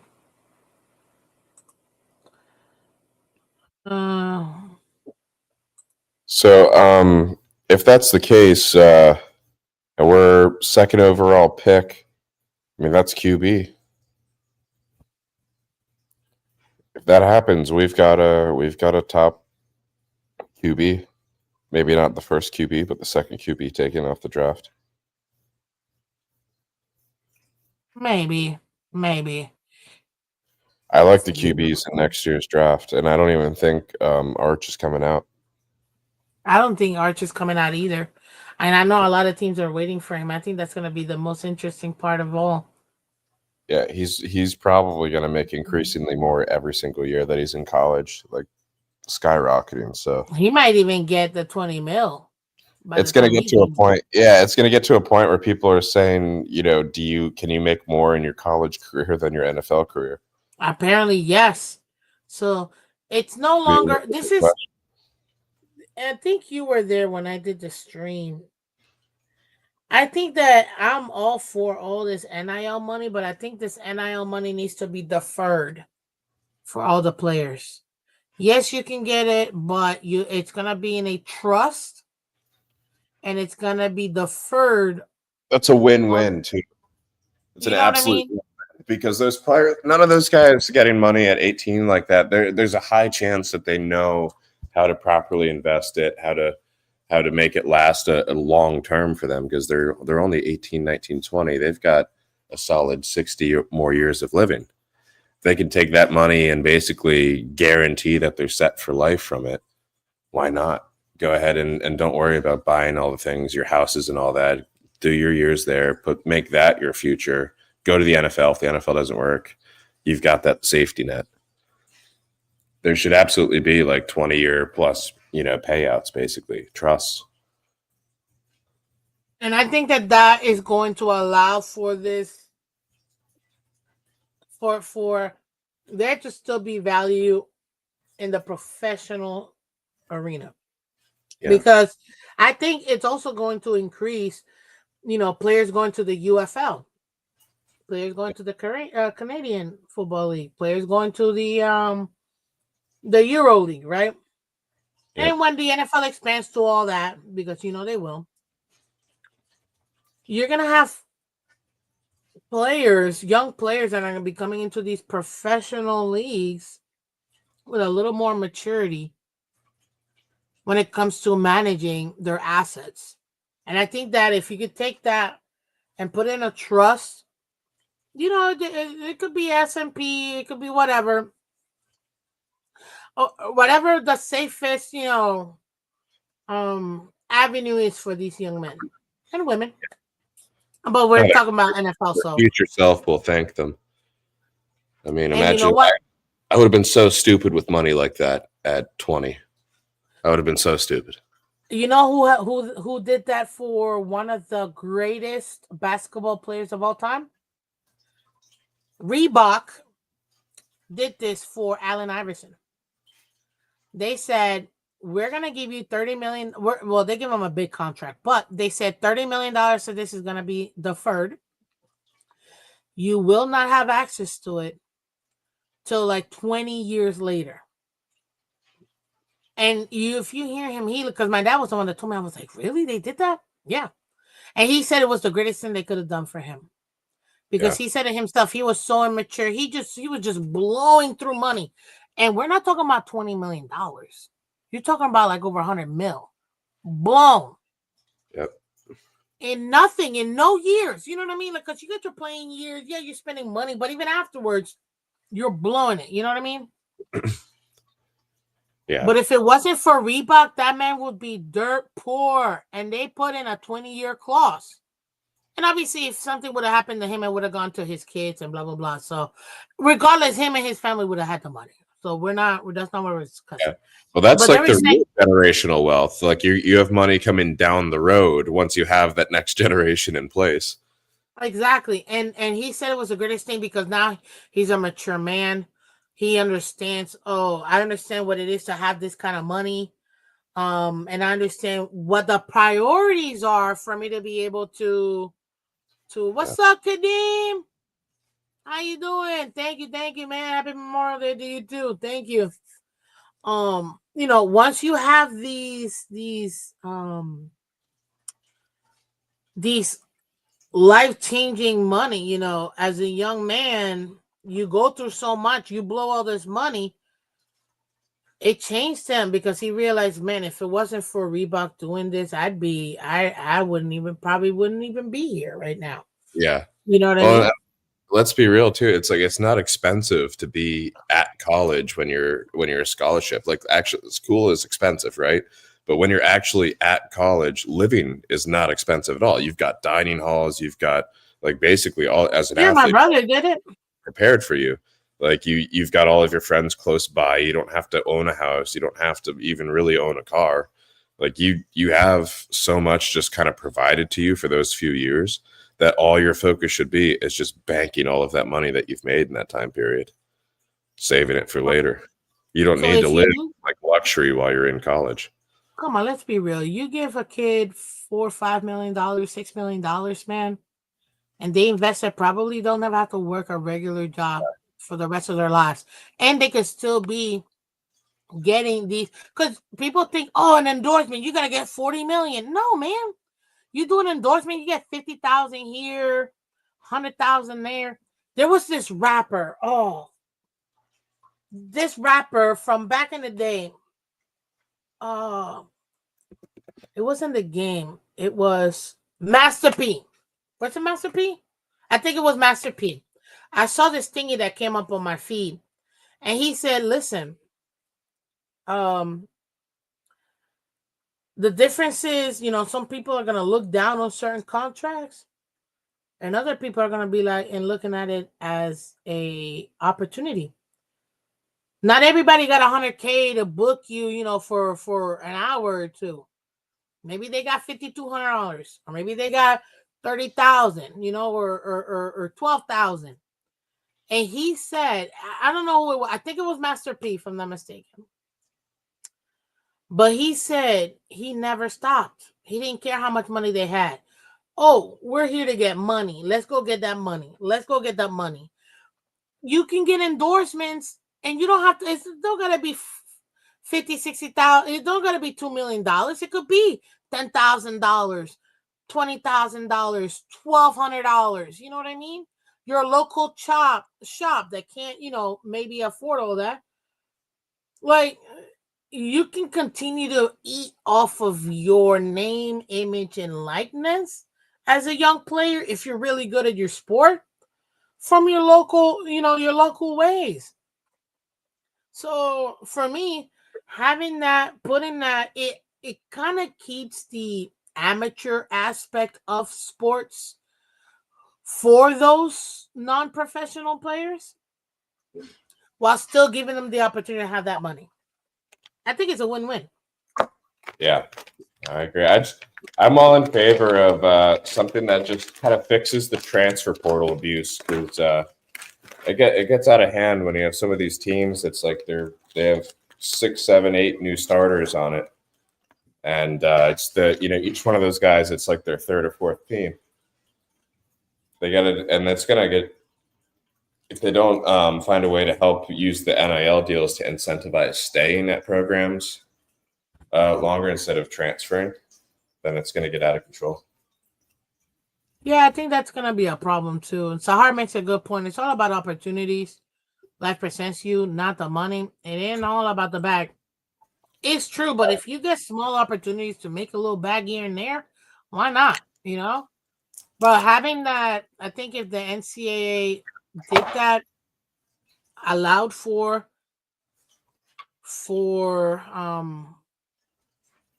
those NIL deals, which they have to now by court. But putting them in trust for these young men and women, I think we can preserve the amateur status. We can help out the transfer portal too, because they're gonna think, yeah, I have this money, but I can't use it. So it's like, well, damn. Okay. Then I gotta focus on, finishing school. I gotta try to see if I can get in the pro level or whatever. And you defer it out. Yeah, you can get it, but you're not gonna get access to it until 5 years after your graduation day. So you got your 4 years, you graduate. 5 years after that, then you can touch your money. You know what I mean? Like something where it gives them an incentive to continue to do their best and focus on trying to make it to that pro level. Only 2% of college athletes make it to the pro level. Less than 1% make it to the NFL. And then what percentage of those make it to their first big contract in the NFL besides just even less than that? Yeah. Even less than that. So realistically speaking, this is giving that money to the 98% that's not gonna make it, but they can still get some good money. I'm okay for the NIL. Just give them a little bit of incentive to, like you said, stay in their schools. So are there any like rules or caps or anything with NIL to like how much money per team or how much money? I haven't seen. I don't know specifically. I haven't heard of anything major as far as like caps or whatever. And I think this is going to be very interesting because, man, there are going to be players making more money than the professionals, which I think is great. Maybe it might incentivize them to stay in college longer, finish your degree, then come out here to the NFL. You know what I mean? Some of these guys sometimes come out so early that they're not ready physically to be in the NFL or whatever pro sport is. and you can see that their potential is cut short, you know. But man, yours was making more with Texas than the Dolphins. Yeah, he turned down a $5 million contract to stay at Texas to come play for the Dolphins, and because he got drafted in the 7th round, right? 7th round, he only making like $1 million too. Wait, it was Texas that would have paid him to even stay behind Arch. He had multiple contracts available. Yeah, I think Remember, it was like Arch Manning A&M was a or someone that freshman. wanted him. Arch Manning was a freshman. He could have stayed and still, or I think second year. Yeah, I think I feel like it was another Texas. I think it was A&M was offering him a ton of money. Could be wrong with that, but It I was think more than one. It was more than one school, but Texas was one of them too. yeah. And he gave it up, and then he ended up making less because it's not $5 million for 1 year. It's $1.2 million for 4 years. Isn't it crazy though? Like a lot of these guys make it to the NFL and we see them and they're like, oh no, this guy has never had it, right? And we're also confident that the person is just like never really going to make it. Yet somebody or some companies and some of these groups were paying them millions and millions of dollars just a few years prior. It's kind of wild. Marketing. Yeah. Marketing. It makes me worry about college football. Like if they don't put caps on it and stuff, what's to stop it from ending up being 4 super teams that just year in and year out are really the main 4 that people cheer for? Well, I think because you have like almost 200 schools, I think that's going to be very difficult. How much school loyalty is there though, or is it more about promotion and about like winning? The school loyalty comes from the alums. If we're going to be 100% honest with you, is the alums most of the NIL money? It's part of it is the alums. The other ones are just like, big people in the community, like big companies in the community. So like you're saying there's still a team first approach to their NIL deals that they do. It's not so much that they want the likeness of the person for their brand. It's still associated to a school. Yeah, that happens too. What I would say is you might start seeing NIL deals come with, we'll give you the $8 million, but you have to stay in the school for these 3 years. You know what I mean? Or whatever amount that you don't think that could end up being though just really focused on like 4 specific schools that they know they're building an extreme amount of talent around, and the numbers just get grosser and grosser and grosser? Like, hey, you're clearly best in the nation. We're paying you $40 million a year to come here and represent Nike or whatever, and no one else can even come close to that because the numbers just get so outrageous. Let's be honest, and this is why he was so pissed at NIL. Nick Saban had been doing it for years.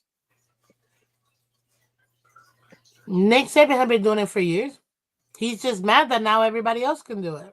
Yeah, but how much do you think we're really spending on these guys? Like in all the unofficial, you think it was the same amount of money? There are ways to do it without making it obvious, and that's why he was pissed with the NIL, because it literally evened the playing field. Yeah, you're gonna have some places that are gonna have more money than others, but that's just the nature of the game. It's just like go in the NFL. You got owners that are broke as heck. They're billionaires, but they're not broke. They just don't have as much as the other billionaires. You see what I mean? Yeah, but we have a cap. So, like, who's the highest paid player per year in the NFL right now? It's who is it? Is it like we're at not really the person, but what is the amount? Is it 60 million, 55 million? I think it might be Joey B at 60 million. Yeah, something like that. What happens when the highest paid college football player like exceeds it by a tremendous amount? What happens when there's a QB in college football that's getting paid 65 million? Well, it'll probably be closer to 75 by the time it gets there, competing with the NFL. But what happens when you have that, or like you have guys making 100 million a year in college football? do you think people care less about the pros at that point, just because that's where the attention is going, that's where the volume is going, and then No, also because who can keep up with that kind of money at that point, besides just the biggest contributors that may just want the most specific schools to be in the picture? one thing that people keep forgetting is that they think that, oh, well, what if these players? Yeah, that's what the very few at the very top. Okay, cool. We're acting like there isn't 98% of other players who are good that may not get opportunities. You might start seeing kids coming out of D3s, D2s that are start getting opportunities. Yeah. Where, yeah, maybe this one dude doesn't want to come out because, hey, I made more money in college than I will in the NFL. Okay, cool, stay. So you But think there are plenty, not and as I'm big of talking a drop off in the thousands. 50 or top 100 versus the top thousands? There's not as severe of a talent There's drop. thousands of players out there in the NFL that don't get opportunities because the flashy players are the ones that get it in the D1 schools. If those guys start taking themselves out of the game, there are plenty of meat. Why do you think the NFL's not giving a damn about this NIL deal? You don't think they talked about this? You don't think they're not in? Maybe I shouldn't be saying it. You don't think they've had conversations already? Please, they don't care because they know. Okay, the froth from the top is getting itself out of there. Okay, cool. More crap we don't have to pay for. There's still plenty of meat left in their bones. You got thousands of students out there. If anything, it's gonna have to make scouting reporting even better because now you're gonna start seeing kids coming out of HBCU schools, coming out of D3 schools, D1 AAAs, D1 AA. You're starting to see kids coming out of the D2 schools where maybe they wouldn't have gotten a consideration because they're going to be hungrier. They're going to be hungry. They're going to be like, I'm getting an opportunity now for me to come out. Because guess what? These guys, they don't want to play. Oh, who's this random player? Look at what happened to J.J. Watt. They booed the man being the number 1 overall draft pick for Houston. And he told them, I know you guys are not happy, but I'm going to make sure you guys love me. And I'm going to do my best and work out so you guys can see that I was the right pick. The man's one of the all-time greatest in his position. So, oh yeah, the NFL doesn't care because they know they got more production behind them. So I'm looking at and this article may be outdated, but I'm looking at the NIL spend per team for college football, and I'm seeing the Ducks. I got to look into what all this is going to, but it says $969 million.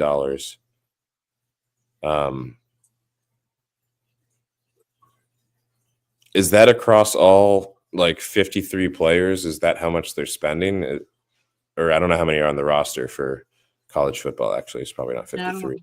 I don't know either. But how do these numbers? Man, that's almost $1 billion. Jesus. Yeah, so it's got the Aggies at 850 million, Longhorns 766, Gators at 763, Bulldogs at 716 million, Oklahoma State at 670 million. That's a shame; they're never really relevant. LSU 618 million, Oklahoma 597, Auburn 580. Florida State 540, Buckeyes 530, and there's 14 teams that are 500 million or more. It's a lot of money. That is a lot, but it's not coming from the schools. It's coming from boosters and from the town. Right. You know what I mean? Right. This is just like consolidated by like the players at each program. Yeah, but at the end of the day, again, it's the froth. Okay, great, cool. You got all these players. Are they gonna make some of them gonna make the NFL? Of course. But you're gonna start hearing from these other guys that are not getting looks. And man, there are so many players that come out of these smaller schools that you're like, where was this guy at? Well, he never got a D1 scholarship, so you never saw him. But he's a beast and he's hungry and he's about to destroy the league. I think this is good for the product. Let them get their money. Why not? Let them get their money. They, correct me if I'm wrong, Joe. Did the NCAA finally did right by Reggie Bush and give him his Heisman back? Did No, they do right by him? I can't remember that. I think they did, because if you're about to allow all this stuff, you cannot blame him and the other players in his team that literally couldn't feed themselves. And that's Miss what they Phins. 13 Sell months it. ago, he got it back. He did? Yeah, he got it back 13 months ago. Good. Because After those kids are trying to literally losing feed themselves. 14 years. Good. And he deserves it. Yep. He earned that. Because this is the thing, and speaking to my brother, you know, they get a set amount of money for food, but you have to understand these players are burning thousands of calories a day from practice, from game, and all that. They need to eat, and they have a certain amount of allowed money in their stipend. They're hungry. They're going back to their dorm rooms like hungry as heck. And they don't have money. They don't have cash where they can just go somewhere and just buy a meal or whatever. So they have to sell stuff off just so they can start paying or do certain things so they get a little bit of money so they can just eat. So I'm glad that he got his back, because that's what I thought I saw one day. But I just want to double check because he definitely earned it. And this is why, another reason why I can't stand Nick Saban. You're such a loser. Just because now you're getting competition, doing the same crap you were doing to every other team prior to, just shows me how much of a loser coach you are. Period. And the only reason why you ever were good is because you held over the one thing these young men couldn't live without, their scholarship. If you don't sell me your soul, I'm taking everything from you. I can't stand that. I will never like Nick Saban. Ever like Nick Saban. So, hey. Thankfully, there's still eligibility, and people have to eventually go to the pros. They can't just stay in college forever, which I'm happy about. And there's a few coming out, or should be coming out next year, that that I would really much enjoy seeing on the Dolphins. In fact, I think if the Dolphins still want to do their whole gimmicky thing and try to get a fan favorite type of thing, why not go with the Cuban that went to high school in Miami and is tall and has now going into Indiana? That's Fernando Mendoza. He's going to the Indiana offense, which, if they're successful again after seeing that other QB that was there, Curtis Rourke, they're onto something there at that program. And if he has a good year, which he's projected to, playing in Big Ten against Big Ten defenses, we need to bring this guy back to Miami and let him play for the Dolphins and kick Tua to the curb. He's like 6'5".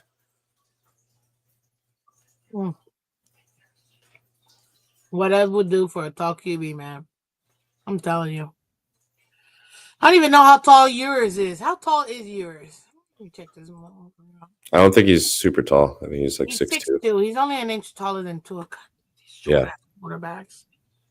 210, 22 years old, out of Texas. God, man.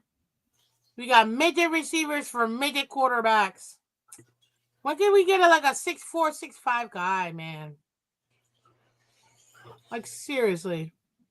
So that's there's a few of them out there. I don't know. Drew Aller coming out next year. I think people want to hate on him because he's Penn State, and there's not like Penn State QBs out there, but he's 6'5", 236. He made the QB position relevant at Penn State, which is hard to do. Joe Ridley's Phins, I'm curious, can they break NIL deals? You can break any contract you sign to. You just have to deal with the consequences and the penalties. So if teams or if schools or if whatever booster is putting in the NIL money, they stipulate, hey, you can have this money, but you have to stay in the school for 3 years. If you leave early, you have to pay this money back or a portion of it. Then you're gonna have a lot of students rethinking this transfer portal situation because you're not about to. Oh no, it's chips. Listen, I'm hungry. I got hungry, so it's chips. You're not about to see people giving up millions of dollars back just because, or maybe they will. I don't know, but it's gonna be very interesting. I'll tell you that. It'll be very interesting, but. Anyways, man, Joe, I appreciate you staying here. We've been on for almost 4 hours straight. We got over 80 people in here. Guys, if you haven't hit the like button already, what are you doing with your life? Hit the like button. Thank you so much. Come on, hit the like button. We need 6 more to get to 50. Hit that like button. We got 51 votes in this question that I asked for everybody earlier today. I asked, who should lead the team? Easy, simple question. Who should lead the team? Should it be Tua? Should it be Tyreek? Should it be McDaniel? Should it be somebody else? Who should be leading the team? Ladies and gentlemen, to my surprise, this was our results. But hit that like button, guys. Hit that like button. 47% said Tua should be the one leading the team. 23% said McDaniel. 17% said someone else. And 11% said Tyreek. I don't know why I thought Tyreek would be higher than that. I really thought Tyreek would be higher than that. Wow. That shocked me. That definitely shocked me. That's for sure. But, hey, what are we going to do? You know what I mean? We should lead the team. They should put Dolphins fans into like on a StreamYard for the players in the locker room. Like tell them what to do at halftime and everything. Can you imagine if they allowed us to do it? Oh my God, football, but for the coach. That'd be crazy, man. That'd be so much fun. I mean, I think I'd be like ecstatic being able to tell them, "Oh my God, what?" I think people have money to do that. Absolutely. Here, Joe Riz. That's a great point, man. That'd be awesome. Oh my God, can you imagine? That'd be pretty dope. The halftime motivation speech.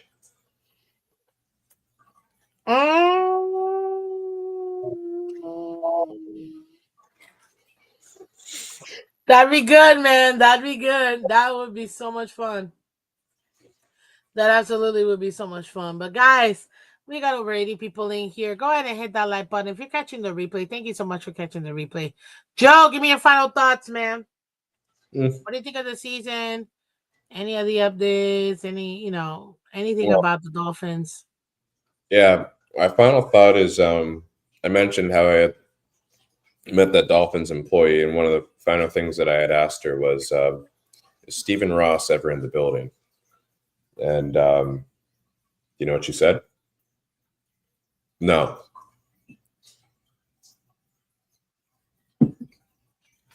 And that needs to change if we're ever going to win. That's my final thought. Wow. Breaking news, ladies and gentlemen. Stephen Ross is not in the building. I think we all knew that, though. I mean, we could assume. But this is like solidified. Yeah. Oh my God, man. Do you just blew my mind. Garfinkel or whatever his name is. Yes. Man. Ross. God, exactly. Breaking news, man. Wow. Well, thank you for sharing, Joe. I appreciate you, dude. That's my final thought. Well, thank you so much. And again, thank you for being a contributor today. Appreciate you. And being my co-host apparently today. That's a lot of fun, man. I appreciate you. And shout out to everybody that everybody that showed up, everybody that came up to the panel, everybody that was in the chat. Thank you so much, guys. Shout out to everybody that subscribed. You guys are awesome. We're going to continue to do this, obviously. Now that my schedule's a little more normalized and not as nuts as it was the last 3 weeks, I'll be able to go back to, Monday to Friday, 8 a.m. It won't be like this, guys. It's going to be 8 to 9 because I got to pay bills. The only way to do that is to work. Unless you guys want to support Miss Phins, you hit up the Cash App, Venmo, PayPal. 100% of your donation literally goes right back to the channel. Joe will tell you, like, he's been here since day one. So I appreciate you, Joe, man. Thank you so much. And I'll catch you tomorrow. All right, peace out. See ya. There you have it, ladies and gentlemen. There you have it. Another awesome episode with Miss Phins. Thank you very much. My background's a hot mess, so don't judge me, okay? But anyways, again, I want to go ahead and finish out saying thank you so much for all of you guys supporting. You guys are the best, literally. Hit that like button. If you're new to the channel, if you are just tuning in, thank you so much. Watch the replay. It's a lot of fun. Come support the channel. Become a member. Do all that good stuff. On top of that, too, remember, guys, you guys can become a member. Become a member is a great way to support the channel. It's only a few bucks a month, and it really does go right back to the channel. And let's continue to push for that 2,000 sub. We're so close. I can't wait to continue to, make that happen, guys.